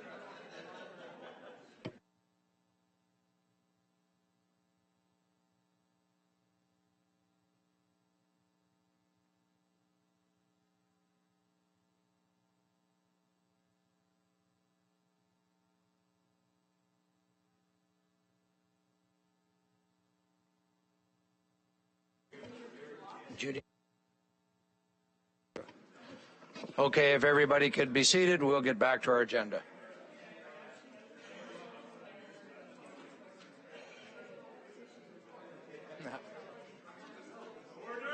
There we go. Yep.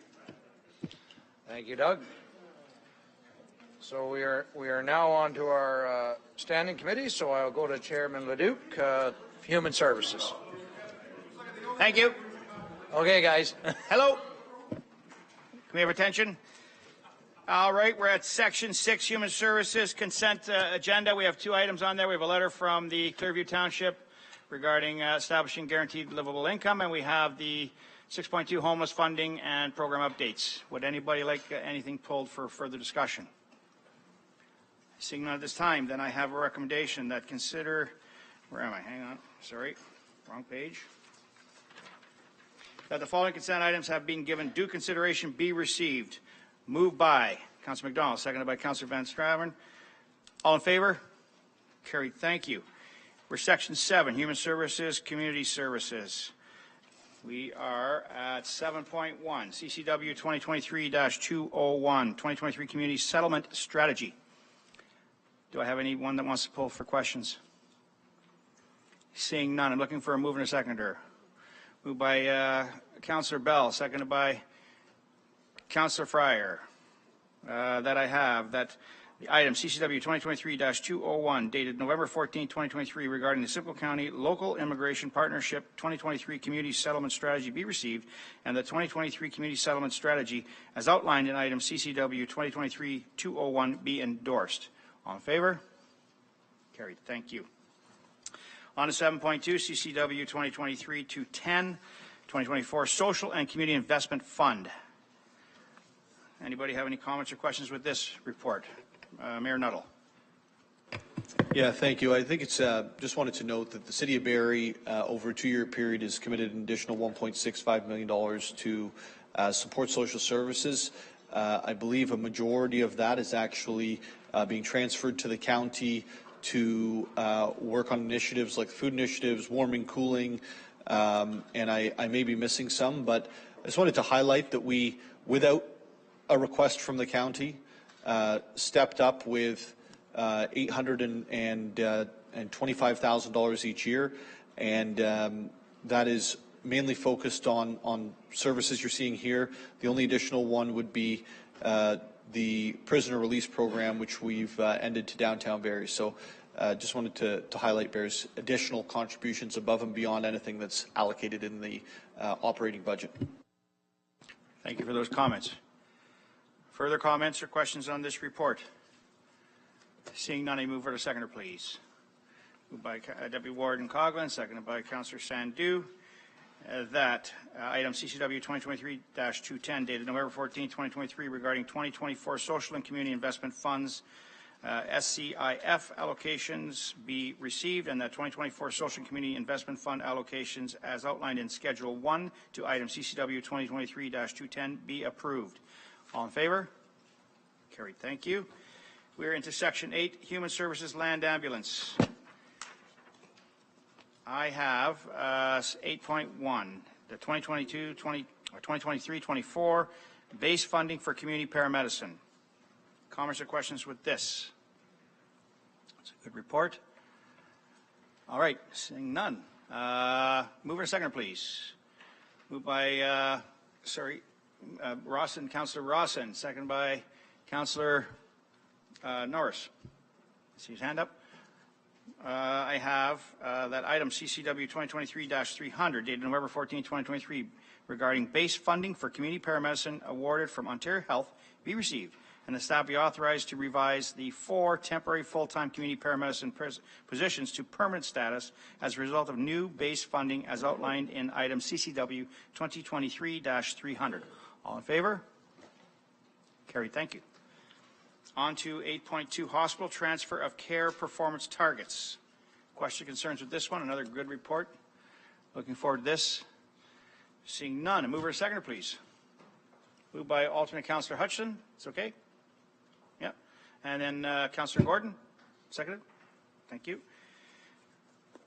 That item, CCW 2023-283, dated November 14, 2023, regarding hospital transfer of care performance targets update be received, and that the staff be authorized to fund a 1-year pilot in paramedic services in 2024, utilizing the interest earned in the Hospital Reserve Fund as generally outlined in item CCW 2023-283. All in favor? Carried. Thank you. Into Human Services, other matters for consideration. Anything under for consideration? Seeing none, we have the Simcoe, I'm on the 9.1 Simcoe County Housing Corporation Board draft minutes for October 24, 2023. Any questions or concerns with the minutes? It was a good meeting, quick meeting. Okay, seeing none, mover to seconder, please. Moved by Councillor Miskison and seconded by Councillor Measures. That the minutes of the Simcoe County Housing Corporation Board dated October 24, 2023 be received. All in favor? Thank you. That's passed. And I think I'm done. Warden? Thank you, Chair Leduc. I'll turn it over to Chair Dolan for Corporate Services. Thank you, Worship. We're on item 10, Corporate Services Consent. There's one item on the consent list for today, which is a letter from BWG regarding the Holland River and surrounding watershed remediation and cleanup projects. Any questions or comments on that item? Seeing none, could I have a mover and a seconder, please? Moved by Councillor Fryer, seconded by Councillor Fowler, that the following consent item, having been given due consideration, be received. All those in favor? That is carried. Next, Corporate Services Planning. I'm going to invite Jim Elliott to introduce the directors, Westendorp and Mealy, to provide a presentation regarding the Transportation Master Plan update. Thank you. Through the chair, I'd welcome down our Director of Planning and our Director of Transportation and Engineering, as well as our consulting team from IBI. So Nathan, if you would like to lead the presentation and introduce your colleagues, that'd be helpful. Thank you.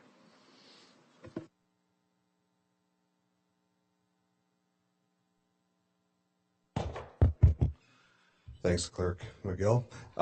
Thank you very much, GM Elliott. Today is a good day. Today is the day where, after years of analysis and public consultation, the third Simcoe County Transportation Master Plan is before this House. I am joined by Director Christian Mila, Director of Transportation Engineering, and as well as the lead consultant from IBI Consulting, Scott Johnston. We are also joined by the county's lead project manager from our planning department, our senior planner, Ishan Mago. And collectively, we've been working through several years of analysis and consultation. And before you today, we will run through some highlights of what's a very technical document, but this is the long-term strategy for the transportation assets for this region going forward. So why do we need a transportation master plan? Many of us know that, but this is the long-term strategy. So what's important to understand that this is responsive to not only current issues, but it also anticipates future issues when it's balanced and it's integrated with planned growth. So working with our MCR numbers that Council adopted in August of 2022, we ran a technical model, a transportation model, that looked at where we can anticipate demands and upgrades to transportation facilities in response to the growth. So it's important to understand that it not only responds to the issues that we see today, but it also looks forward to see what the issues we think are going to happen in the future. At the end of the day, the Transportation Master Plan will identify solutions for driving, for transit, for cycling, for walking, and goods movement. And when we talk about goods movement, that's trucks, that's trains, and sometimes it's also air traffic. It does build on public and stakeholder input to identify the transportation solutions. There's a myriad of potential solutions that we can work forward into the future, but working with your staff at the local municipalities, as well as the technical agencies, oh, my apologies, and the public especially, we work towards prioritizing what those solutions should be and the financial investment into it. And finally, once we're done the technical analysis, as well as the stakeholder consultation, the team has outlined the policies and then the strategies to support future growth and respond to existing and future conditions. So what did that journey look like? Effectively, there's 4 major steps. One was evaluation of the multimodal needs and opportunities. And in that piece, we did do the technical analysis of traffic counts. What are the other plans that are occurring at the local municipality level, the provincial level, metro links, or separated cities? It was really a casting call of technical information and looking at the needs and opportunities, the challenges, and some of the risks going into the future. And of course, there's public consultation. What else are we not hearing through that technical analysis? We want to hear from the residents and from the agencies as well. And then it's, well, looking at the technical and based on what we've heard, what does that transportation network look like? And so that's phase 2.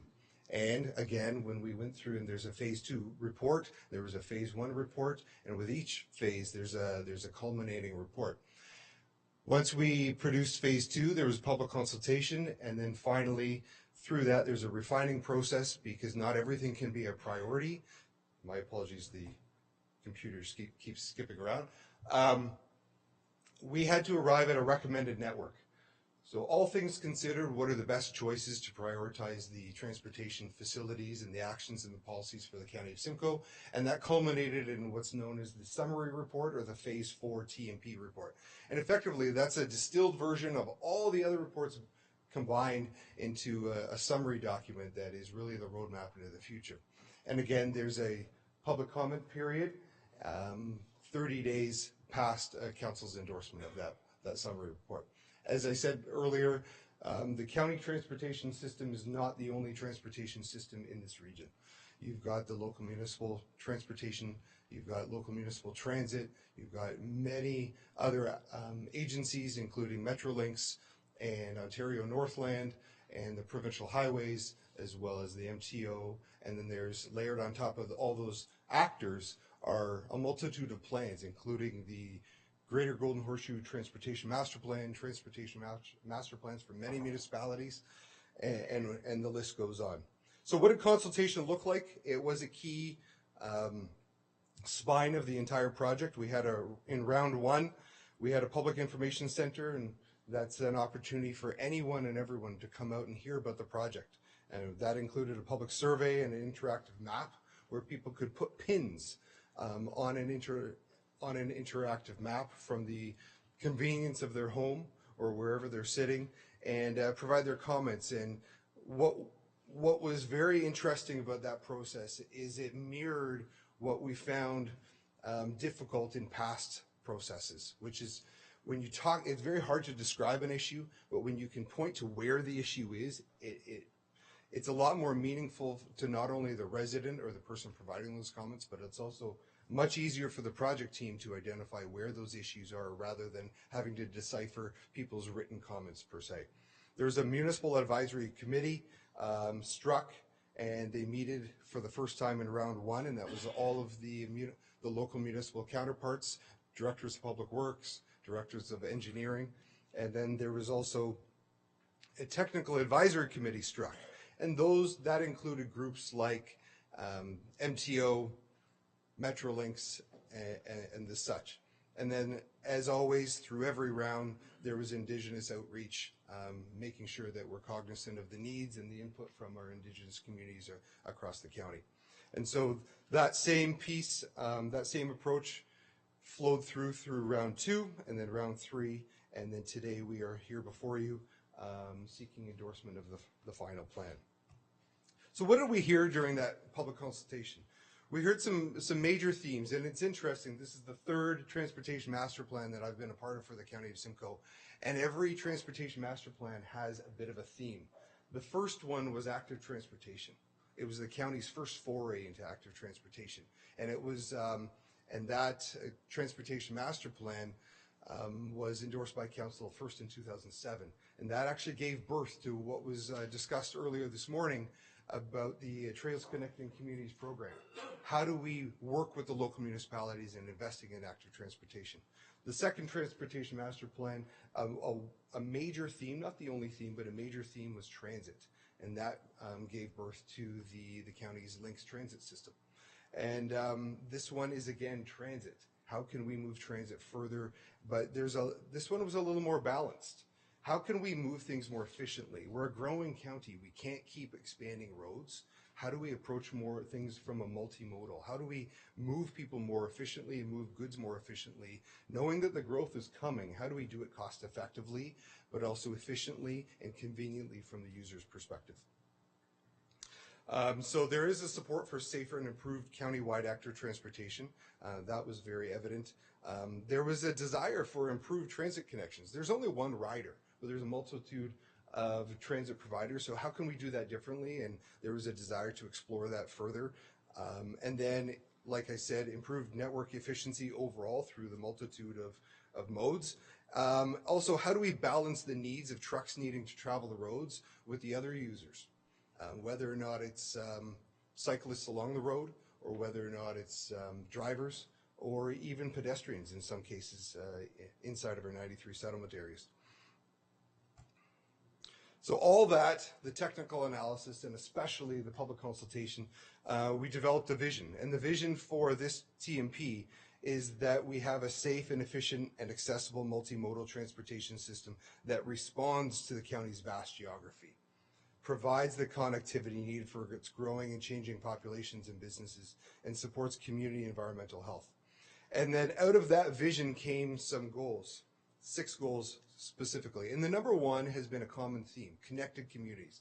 We're a big county, we all know that, but there's 93 settlement areas, and there's 5 provincially recognized employment areas, and then there's other areas beyond that. And how do we connect them all in an efficient and safe manner? How do we move those goods efficiently? How do we advocate for transit as a viable choice for every day, especially across a vast geography? How do we make sure that it's safe and connected, especially when it comes to active transportation? Some of our communities are more spread out. How do we make sure that active transportation remains a choice for those that choose to?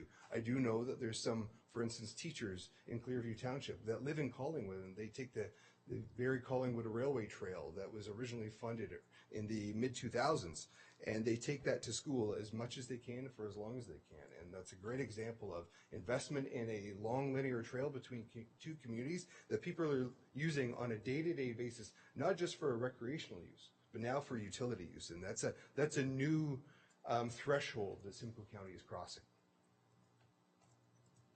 So what are the needs and opportunities? When we consider the goals and when we consider the original vision, what do we find out? What are some of the major buckets of needs and opportunities? Well, we need to meet the needs of existing and future travel demand. So that's obvious. The growth is coming. How do we meet the needs while not paving over our treasured areas in the agricultural areas and the natural environment? How do we grow those transit connections in a viable way, in a cost-effective way, and yet be responsive to the needs of the users? And that did suggest that we explore transit integration in the future. And then the county does have a long-standing history of investment in active transportation. How do we make it more important in terms of the county's role in that? Is it a leadership role? Is it actually direct funding into our own segments, or is it a combination thereof? And then what is the framework for supporting these strategies? How do we develop the frameworks around active transportation, roads, and transit so that it all fits together and it's a cohesive mobility plan, if you will? And then the final part of the journey was, how do we evaluate the various alternatives that are obviously coming to the forefront? And there's a base case and there's a trend scenario. And for most of the recommended solutions that you have in the transportation master plan that's before you, those solutions that had a higher sustainability lens or result were those that came through through to the forefront. So now I'll hand it over to Director Mila to talk about the road recommendations and then the transit recommendations. Thank you, Nathan, and good morning. So looking at the road recommendations, it's important to remember this is a second update. I think Nathan mentioned we had our initial transportation master plan in 2008, and then we built upon those recommendations in 2014, and here we are again in 2023. And although we've made some strides in terms of modal choice and some of the different alternatives that are available to travelers, the roads network remains the foundation of the overall transportation system. And there's some road projects and capacity improvements that are going to be recommended as we move forward. In addition to that, one of the exercises we always do in a master plan update is a rationalization exercise in terms of the road system within the county and seeing if there are other corridors that perhaps meet the county needs in terms of a scoring metric that we use. And there's a number of corridors that are recommended to be uploaded to the county over time as the area grows. One of the new items that you see as being recommended for the roads network, I don't know why it does that, is initiate an east-west capacity improvement study. And it's mostly in the northwest area, what I'll call the southern Georgian Bay area, and some work that we've done with the area municipalities there in Collingwood, Wasaga Beach, and also as a result of engagement with our partners to the west in Grey County and Tana Blue Mountains. One of the items that were identified is there's some issues there with transportation, mostly using the Highway 26 corridor as tourism traffic increases and seasonal traffic grows over time. So there's going to be a separate study that's initiated to look at that specific area. Also working with the MTO, there are a number of projects within the county, not just the major spines of Highway 400 and Highway 11, but obviously have a direct impact on the overall efficiency of the county transportation system. So we continue to work with our MTO partners as well. So looking at the map, I know this is a little bit busy. It is also included in the committee report that you have, and obviously in the master plan reports, I believe is in your schedules. You'll see it's broken into 4 different groups. The first blue items are those capacity network improvements that are being recommended. The majority of those, not surprising, you'll see in the southeast area where the majority of the growth is directed.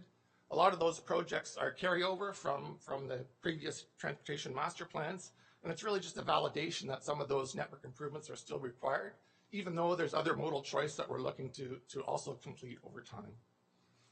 The orange type projects are those corridors for potential transfer as we move into the future. There's a number of lower tier roads there that you've seen in the past, and they're still carried forward for consideration. There's a few new ones there. Just to give an example, Road 46 in Romero is one of those items that were identified for potential future transfer. There were also a number of corridors there that were considered that didn't meet the criteria, so you won't see those on the map. The pink items are corridors that we have considered, but based on, based on the capacity and the model work that was done and identifying those volume to capacity ratios, there's some projects there that we're able to defer into the future, and as things that we consider in the next update. The TMP should be updated every 5 to 7 years, so we don't want to lose sight of some of those projects, and those are identified there in the pink color. And then finally on the bottom is those provincial projects that are included in the model work, as well as items that the county will continue to support to have a positive impact on the county transportation system. So in terms of actions, so we plan on integrating those recommended road projects into the annual capital program. A lot of them are already included in the long-term plan, specifically in the short term, but as we move out over the medium and long term, some timing adjustments will need to be made, and you'll see that coming forward in future long-term plans. One of the items we've also recommended is an update to the travel demand model. We did complete that work as part of the plan, but because some of that data is a little outdated, and we're going to see some changes here over the next little while, as well as some Transportation Tomorrow survey information that we're going to receive, rather than wait for the next TMP update, the intent is to have a travel demand a travel model created so we can make those adjustments in the near term. The other item is to reevaluate those projects. I mentioned some of those projects to be deferred beyond 2051. We don't want to lose sight of those. And the east-west capacity improvement study I mentioned for the southern Georgian Bay area It is also falls in line with the provincial Greater Golden Horseshoe Plan as one of the items they had identified there as well.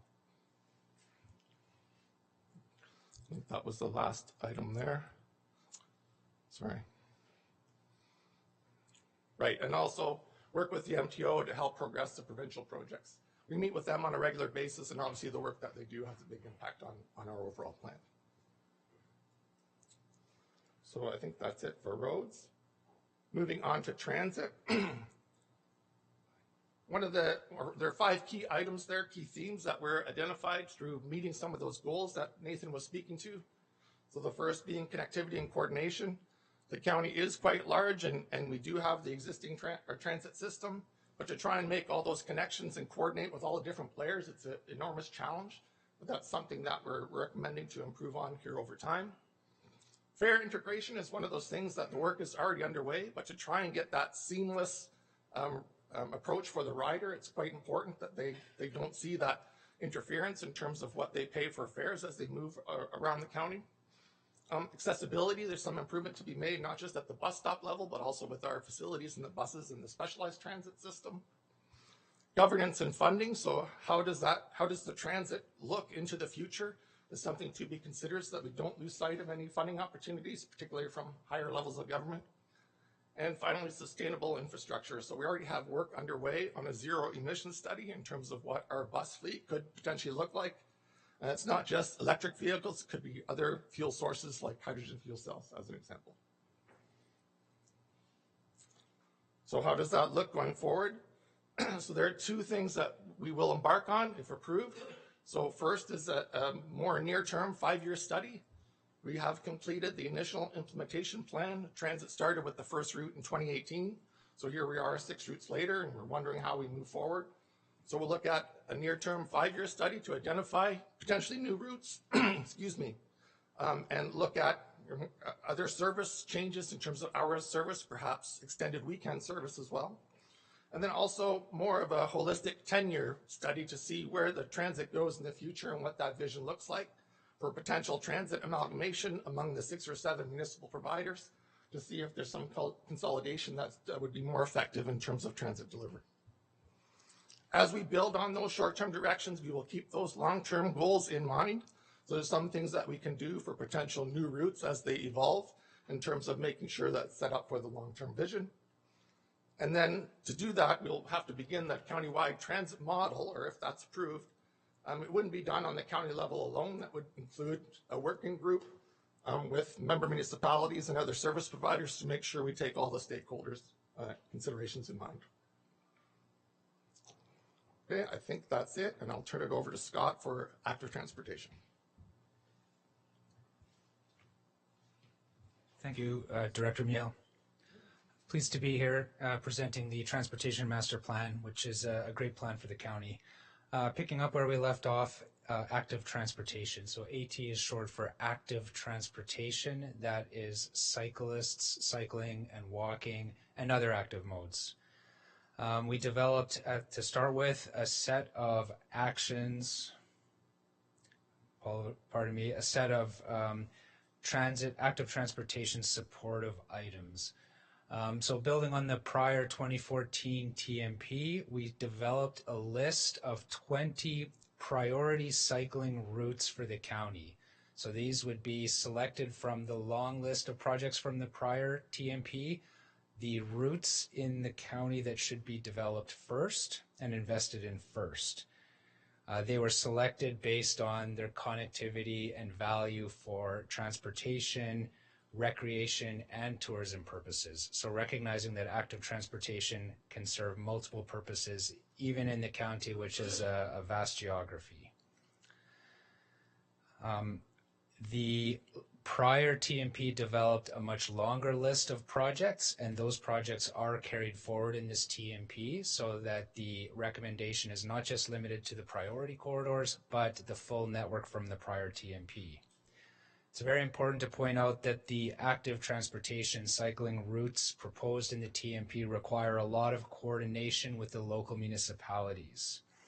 We'll come back to this in a moment, but basically there's a combination of types of active transportation facilities. Some of them are on county roads, some are on local municipal roads, and then there's the trail network itself.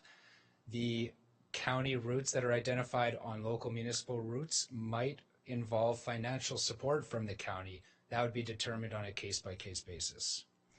And another point is that active transportation projects don't need to be implemented as one-offs. They could be, but they also tend to be implemented when roads come up for reconstruction.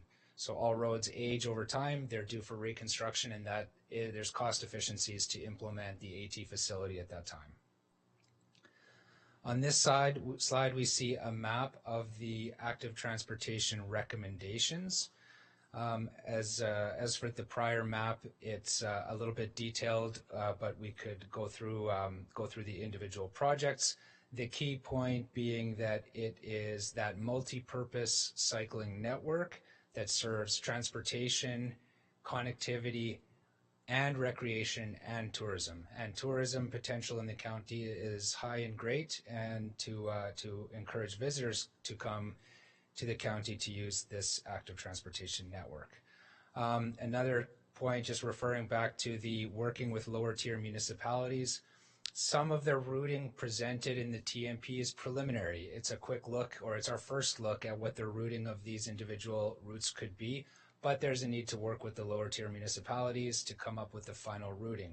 For example, the Lake Simcoe route, which is proposed along the west side of Lake Simcoe in the southern part, it's letter P there. There would be a need to look at that route and perhaps even move the route onto parallel roads, depending on the feedback with the lower municipality. But it is a starting point to serve and meet those goals of the county's TMP, to meet the goals that Director Nathan Dorp highlighted. Summarizing the plans for active transportation in 4 actions. Starting with integrating the recommended network into the capital program and to initiate those feasibility studies, the functional and preliminary designs. Another point of the TMP was to look at trail crossing improvements, so where trails cross roads, what is the potential improvement for safety and operations at those crossings. Again, prioritizing and identifying jurisdictional responsibilities. But that point also speaks to maintenance of trails. So trails they can be expensive to maintain because of the surface type and the wear and tear. Undertaking sub-area master plans or assessments, that could be working with the municipality, as mentioned, to look at the individual route refinement. And as part of the TMP update and planning that occurs over time in the county, to reevaluate and update the network over time. So closing active transportation, as part of the transportation master plan update, we also developed a list of supporting strategies. So these are more policies and strategies that we recommend for the county to follow over the coming years. Road classification was looked at, so that's the county's road classification, primary arterials with and without controlled access, or secondary arterials. Generally, we want to carry that forward and use the existing classification system. Complete streets is a term you may have heard. It refers to just a broad policy of always considering all road users, including vulnerable road users, pedestrians and cyclists, when it comes to planning and designing roads. And that means all roads. Any road needs that lens of active transportation, traffic, goods movement, safety, and context-sensitive design. We undertook a brief review of the county's road design standards and developed some basic some policies there, designing roads for target streets, the attractiveness of active transportation facilities. There's a number of cross sections that were looked at, and we mentioned ensuring there's sufficient right-of-way space for all purposes that the county's corridors are used for.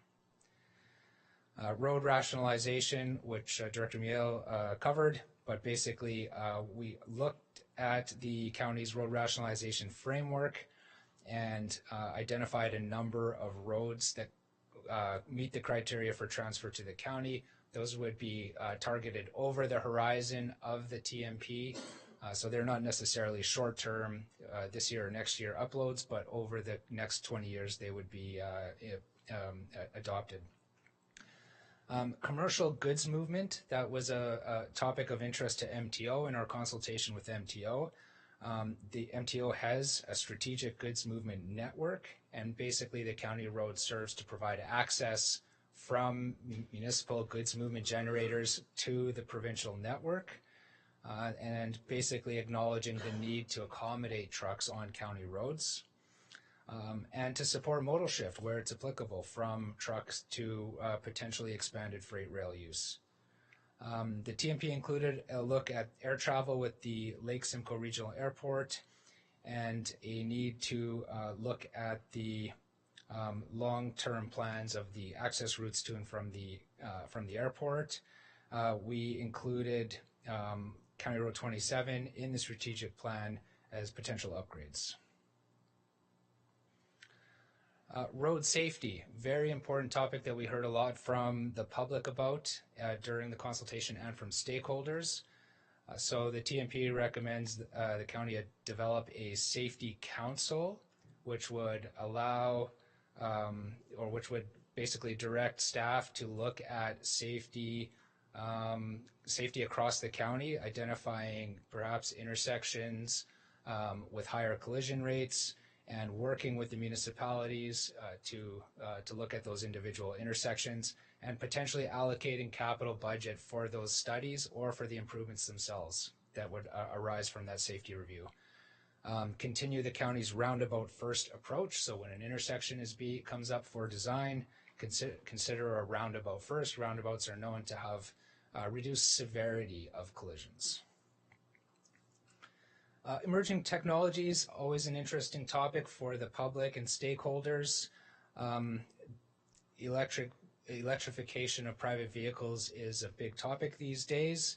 The TMP recommends to continue to look at and expand the EV charging infrastructure across the county. An example of a strategy there is we have a carpool lot component of the TMP, so we developed recommended preliminary locations for carpool lots, and that could be integrated with EV charging as well. And basically to monitor developments in connected autonomous vehicles and follow provincial direction when it comes to CAVs. And travel demand management is a suite of technologies and approaches that helps encourage people to switch or use active transportation and transit. So the promoting context-appropriate measures, pursuing that carpool lot study. Carpools are considered a sustainable mode of travel. Advance a park and ride strategy, and as I mentioned, the EV. Okay, so that was it for the recommendations of the TMP, roads, transit, and active transportation, and supporting strategies. As part of the scope of the study, we did a costing assessment. So all projects, road and active transportation, were costed. Costing was developed in a range from low to high range. And we also included the East-West Capacity Improvement Study. Those costs are available in the TMP report for review. On overall basis and an annual basis, the overall cost of the TMP is in line with the annual costing of the county's long-term financial plan. So there's not a major deviation in affordability or the cost of implementing the plan. Many of the individual projects, some of the road widenings or the active transportation projects, are already in the long-term financial plan, so they would not be new funding. There are new projects and strategies that would be new funding. Important point about the transit strategy. The transit strategy was high level and it does recommend expanding service, but was not costed because it would be subject to the future detailed analysis that was mentioned by Director Miel. And finally, a very important point for council is that all recommended projects in the plan are subject to EAs and capital budget decisions. The TMP is a plan. It is not a commitment, so the endorsement today doesn't lock the county into all of those projects and the timing in the TMP. those projects do come back to council for individual discussion, individual class environmental assessments, and future capital decisions. I think that wraps up our presentation, and the three of us were happy to take any questions. Thank you so much for the presentation, the culmination of a whole lot of work on this, and thank you to Ishan for your work on this project. Questions or comments before we go to the motion? We'll start with Councillor Leduc. Memory lapse, eh?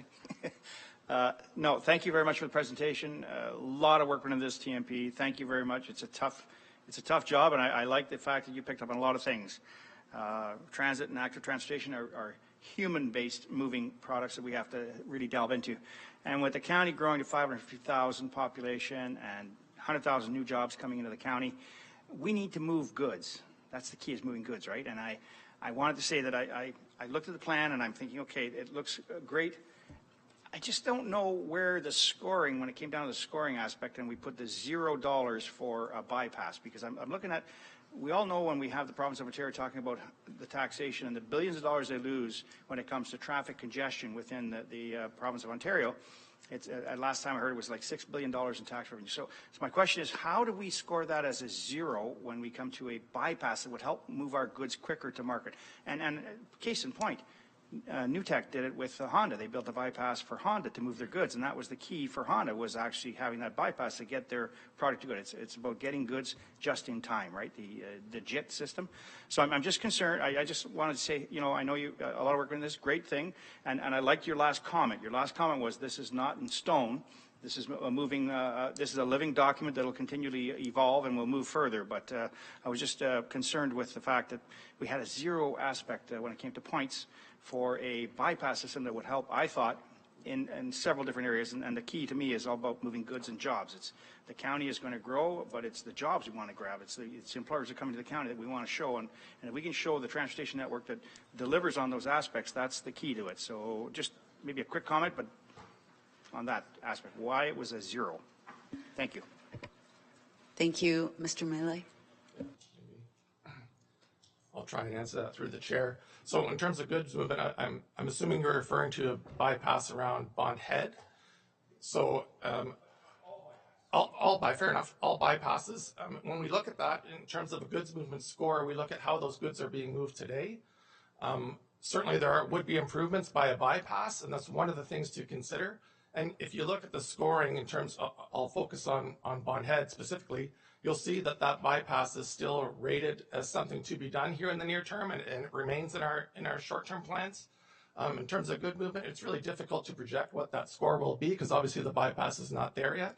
And that's something, one of the reasons why we will continue to update this plan on a 5-year basis.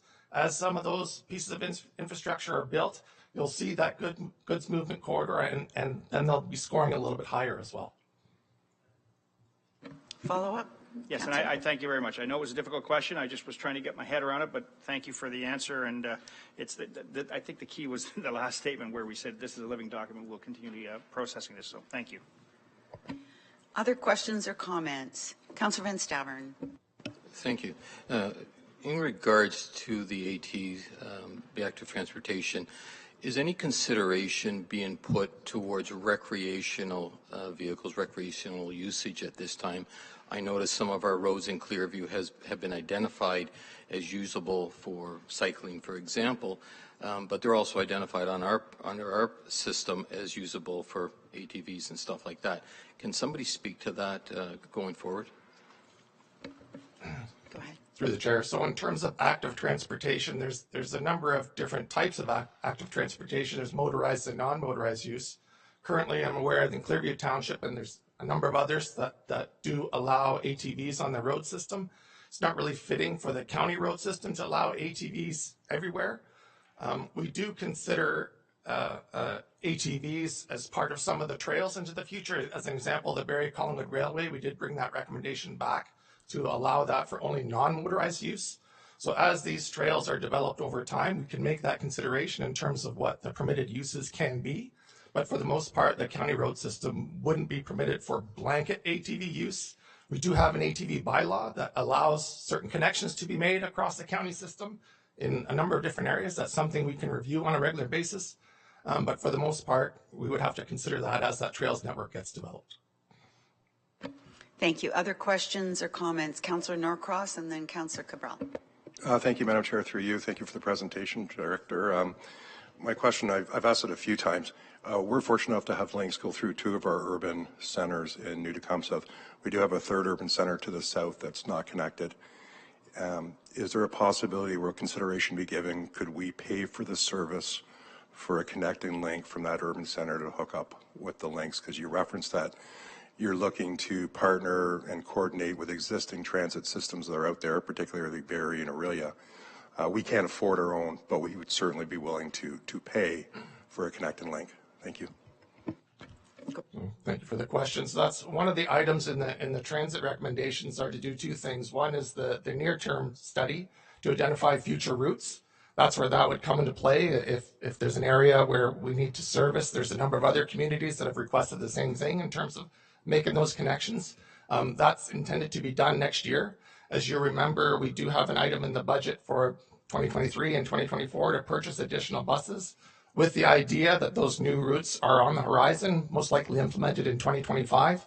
And that's probably the most appropriate time to consider which locations and communities we can add to the service. Thank you.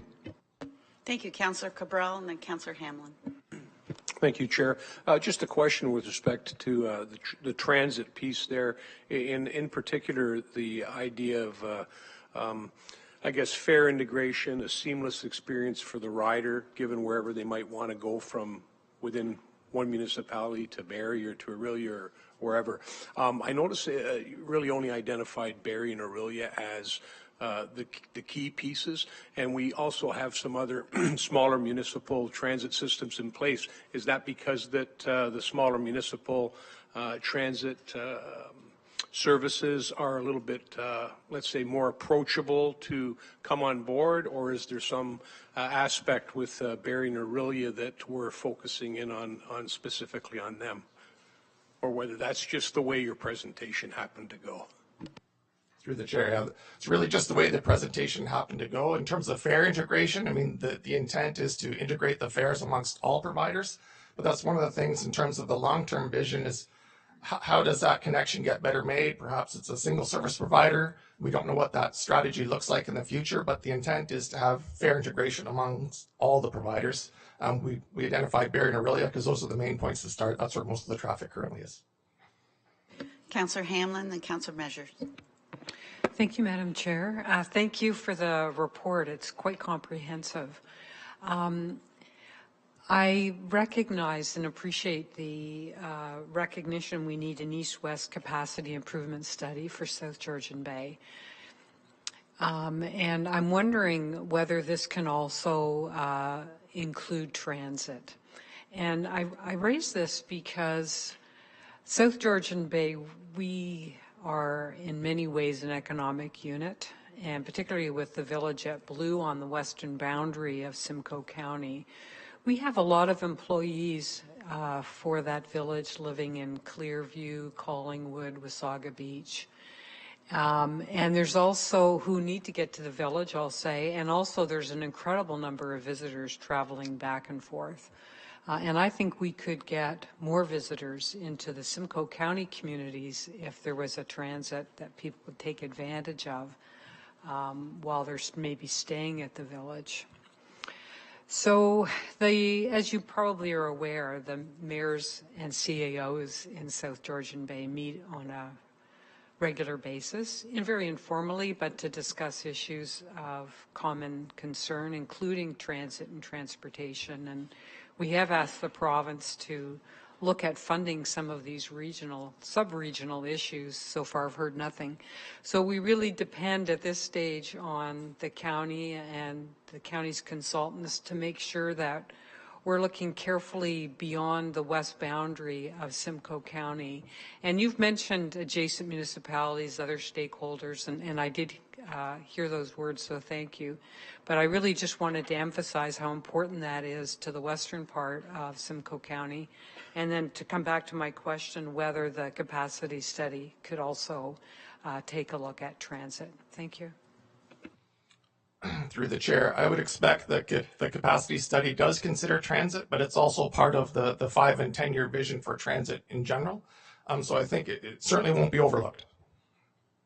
Thank you. Thank you, Councillor Measures and Councillor Cox. Thank you very much, Madam Chair, and thank you to Councillor Hamlin for bringing up this point. I also do represent a western area of the county, and as Councillor Hamlin pointed out, the mayors and CAOs get together and have regular conversations. Transportation has been a continual conversation with us in regards to the west and meeting up with our colleagues in the east part of Grey County.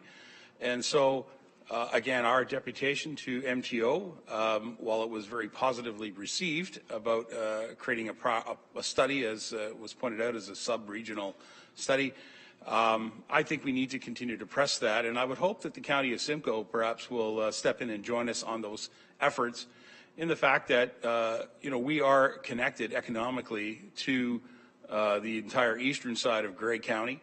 And I think that it's important that the County of Simcoe acknowledge that, particularly as part of tourism. If you look at the cycling results that were presented by your colleague, I've just missed your name, but the Strava data about cycling in the western area of Simcoe County is enormous. I would suggest to you that if you were to look at the Grey County side, you would find very similar. And those are all tourists that are coming to our area. Well, a lot of them, to be quite honest. There's many residents, let's be fair. But there are a lot of tourists that come to our area simply to do this cycling. And so I would hope that the county will continue to work with the neighboring municipalities of Grey County and see if we can take a better look at this transportation plan in the west. And I will take this opportunity to bring it up that former County Road 91 continues to be a major corridor of transportation, and yet it does not appear in your plans. I appreciate that it is currently under the control of Clearview, but the transportation volume numbers would let it fall into that category of something that should be uploaded to the county at a future date, and I would hope that those conversations continue. And the last statement I'd like to make too is that your plans that indicate the 12th concession would be a developed road, perhaps turning into a county road uploaded in 3031.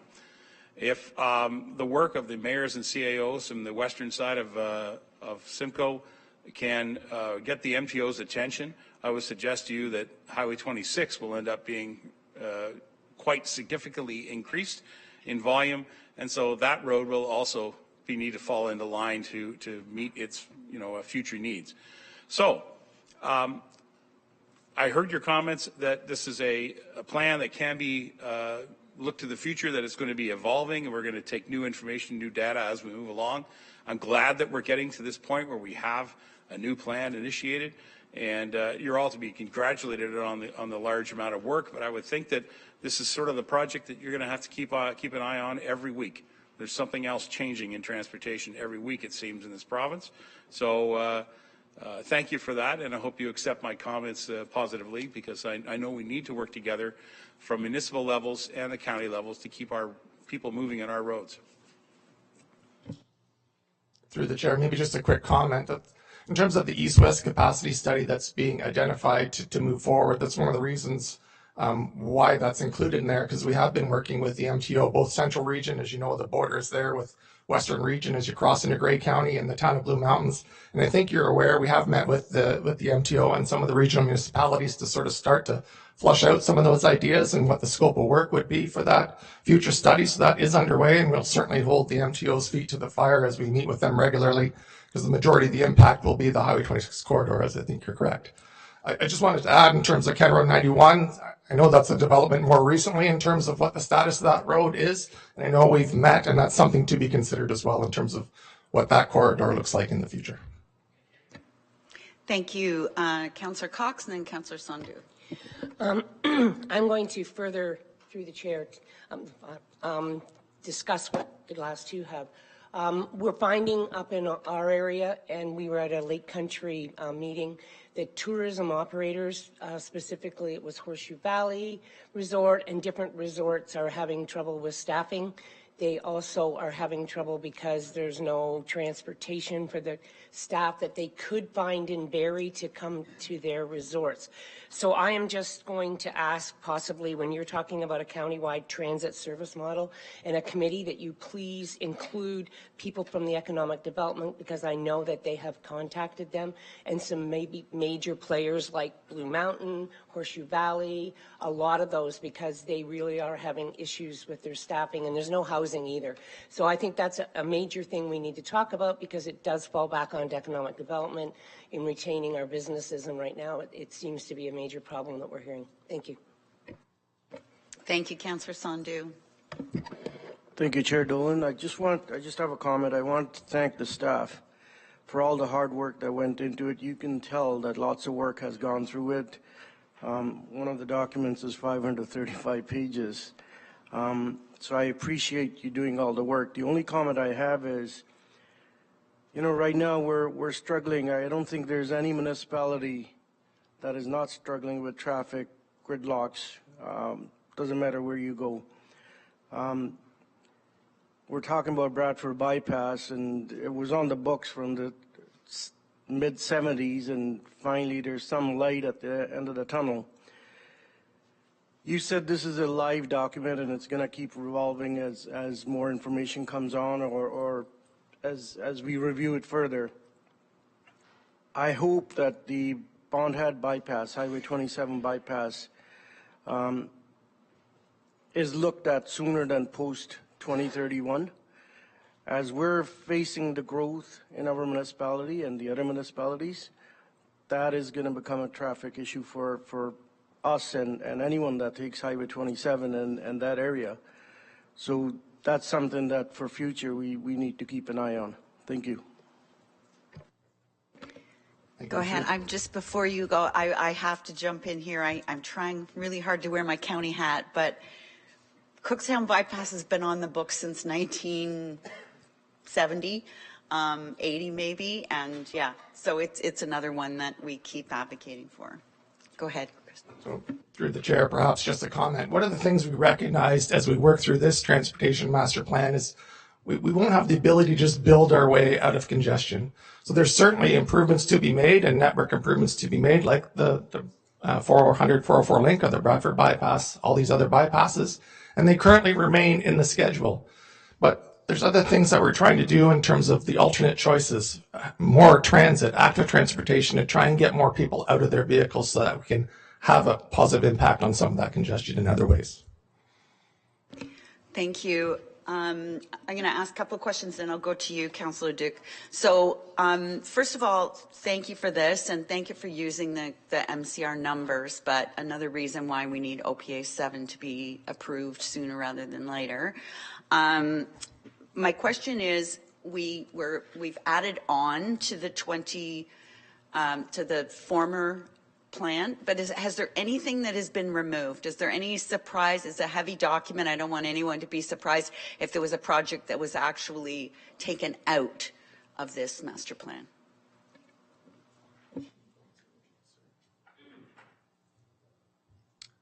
Thank you. And through the chair, on the map of recommended road projects, we identified in pink the projects that were recommended for deferral.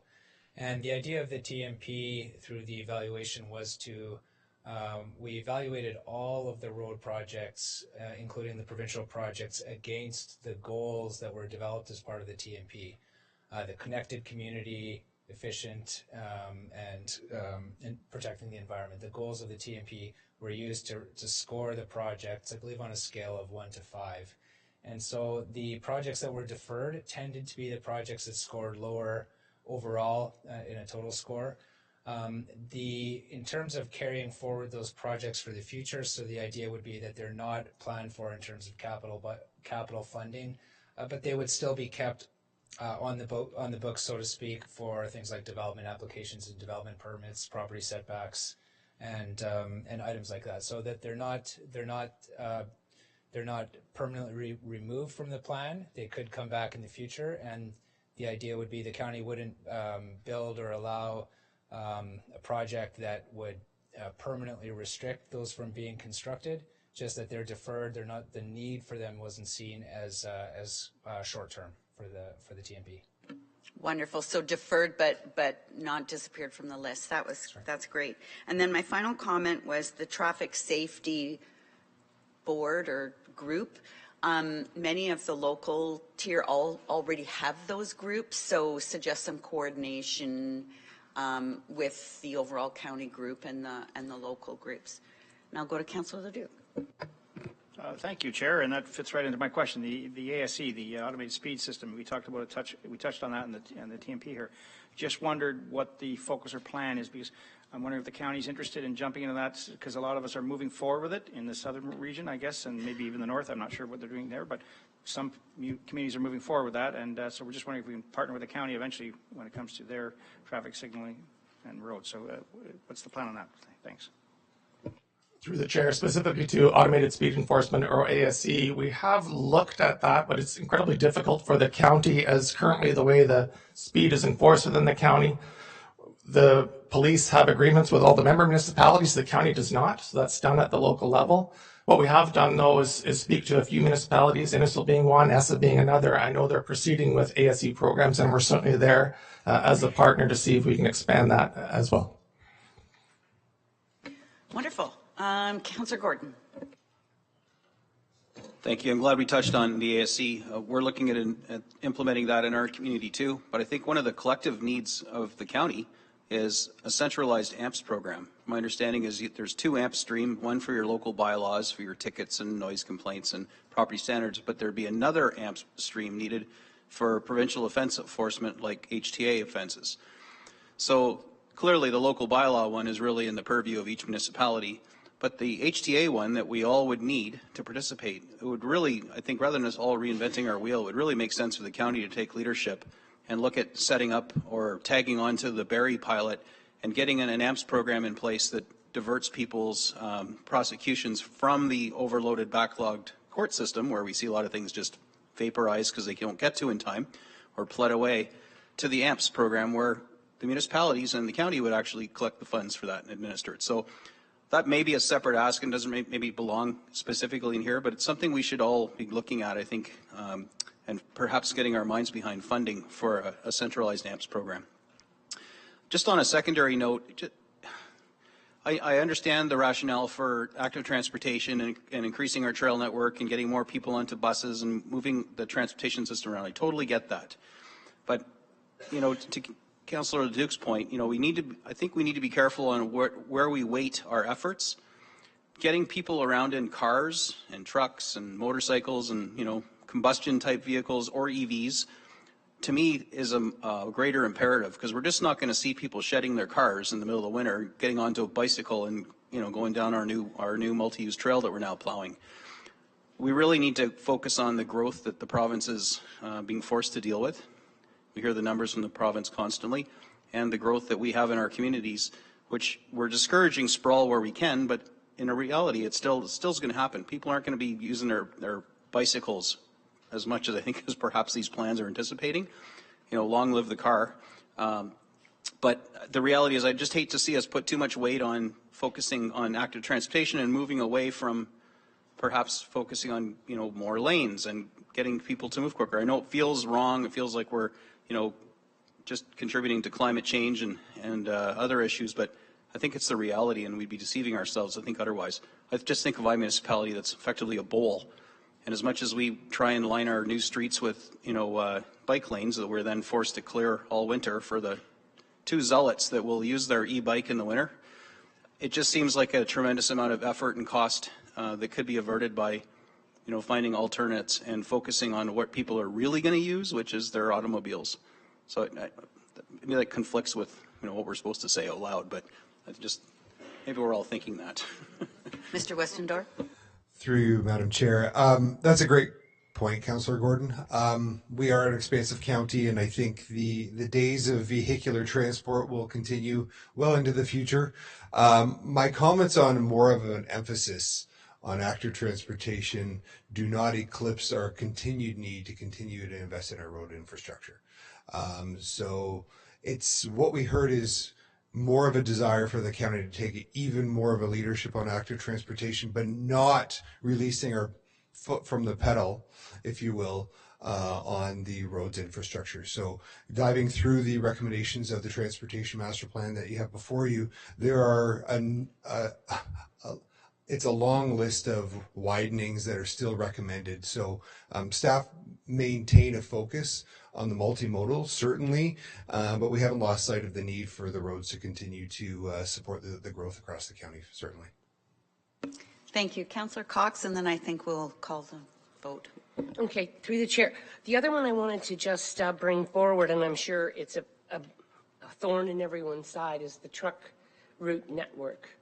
I understand we need to move commercial goods, but gravel haulers are ruining everyone's roads. And I think that if we're going to talk about a truck route network, we should do it as a county and ensure that we're all leading trucks to where they're supposed to go and not leading them off to other places, because I don't know about any other municipality, but we have a terrible time with them. They're all over our roads. We try to keep them on one area, and it's just become, and the amount of money that they give us per tone, like, it doesn't do anything. And I don't know if as a county we may have more say or a bigger clout with it, but there is an issue with truck routes. Thank you. Director Milay. Through the chair, I don't mean to hog the mic here and answer all the questions, but I share your comments in terms of some of the truck traffic that we deal with and respond to. In terms of aggregates, though, I mean that's something that's long established in the county, and those routes are there. We do have some avenues for enforcement, but really those haul routes, what we try and do is identify the most appropriate route and get them to the higher order roads as quickly as possible. Sometimes that's difficult, and nowadays, with route finding applications, they find alternatives, and it's a difficult thing to manage. Thank you. I'm not seeing any amendments, so could I ask for a mover and a seconder, please? Councillor LaChapelle, alternate Councillor LaChapelle and Councillor Laux, that item CCW 2023-287, dated November the 14th, 2023, regarding the Transportation Master Plan update, final draft be received, and that Council endorse the final versions of the Phase 2 and Phase 3 reports of the TMP update, and that Council endorse the final draft TMP summary report, Phase 4 report, of the Transportation Master Plan update, and that staff issue the notice of study completion for the Transportation Master Plan update 2023, and that staff pursue implementation of the Transportation Master Plan update 2023 through future projects, partnerships, and annual capital budgets. All in favor of the recommendation? Any contrary? That is carried. Are there any items, matters for consideration, other matters for consideration in corporate services? Seeing none, I'll turn it over to you, Your Worship. Thank you, Chair Dolan. Great presentation. And so I'm going to push through. We're in the home stretch, so it's performance management. Councillor Cox. Okay. 13, performance management consent agenda. May I have a mover and a seconder? Moved by Councillor Anderson, seconded by Councillor Fryer, that the following consent items having been given due consideration be received. Does anyone want to speak to these or pull anyone? Seeing none, all in favor? Carried. Item 14.1, Lake Simcoe Regional Airport share purchase. Mover and a seconder, please. Moved by Councillor McDonald, seconded by Councillor Fowler. Recommendation that item CCW 2023-096 dated November 14th, 2023 regarding the Lake Simcoe Regional Airport ownership be received, and that staff acquire the remaining shares of the Lake Simcoe Regional Airport from the City of Barrie, and that the warden and the clerk be authorized to enter into an agreement with the City of Barrie and execute all related documents to acquire the remaining shares. Questions or comments? Seeing none, all in favor? Carried. 14.2, mover and a seconder, please. Moved by Councillor Norris, second by Councillor Bell. That CCW 2023-297 dated November 14th, 2023 regarding the Municipal Act Regulation 284-09 be approved. Questions or comments? Seeing none, all in favor? Carried. 15.1, Joint Accessibility Advisory Committee Report. Mover and a seconder, please. Moved by Deputy Warden Coughlin, second by Councillor Greenwell. That the recommendations contained within the Joint Accessibility Advisory Committee report dated October 19th, 2023 be approved, with the exception of the Township of Springwater and Township of Agila-Tosaronio recommendations. Questions or comments? Seeing none, all in favor? Carried. Thank you very much. Okay, thank you. We have no closed session, so I'll look for an adjournment. Moved by Councillor McDonald, second by alternate Councillor Belanger. We now adjourn at 12:06. All in favor?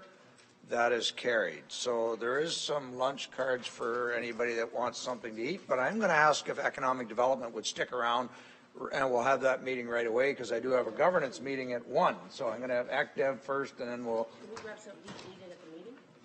Do you want to grab it on your way to governance? How about that? Okay, that's fine. Yeah. Where's governance?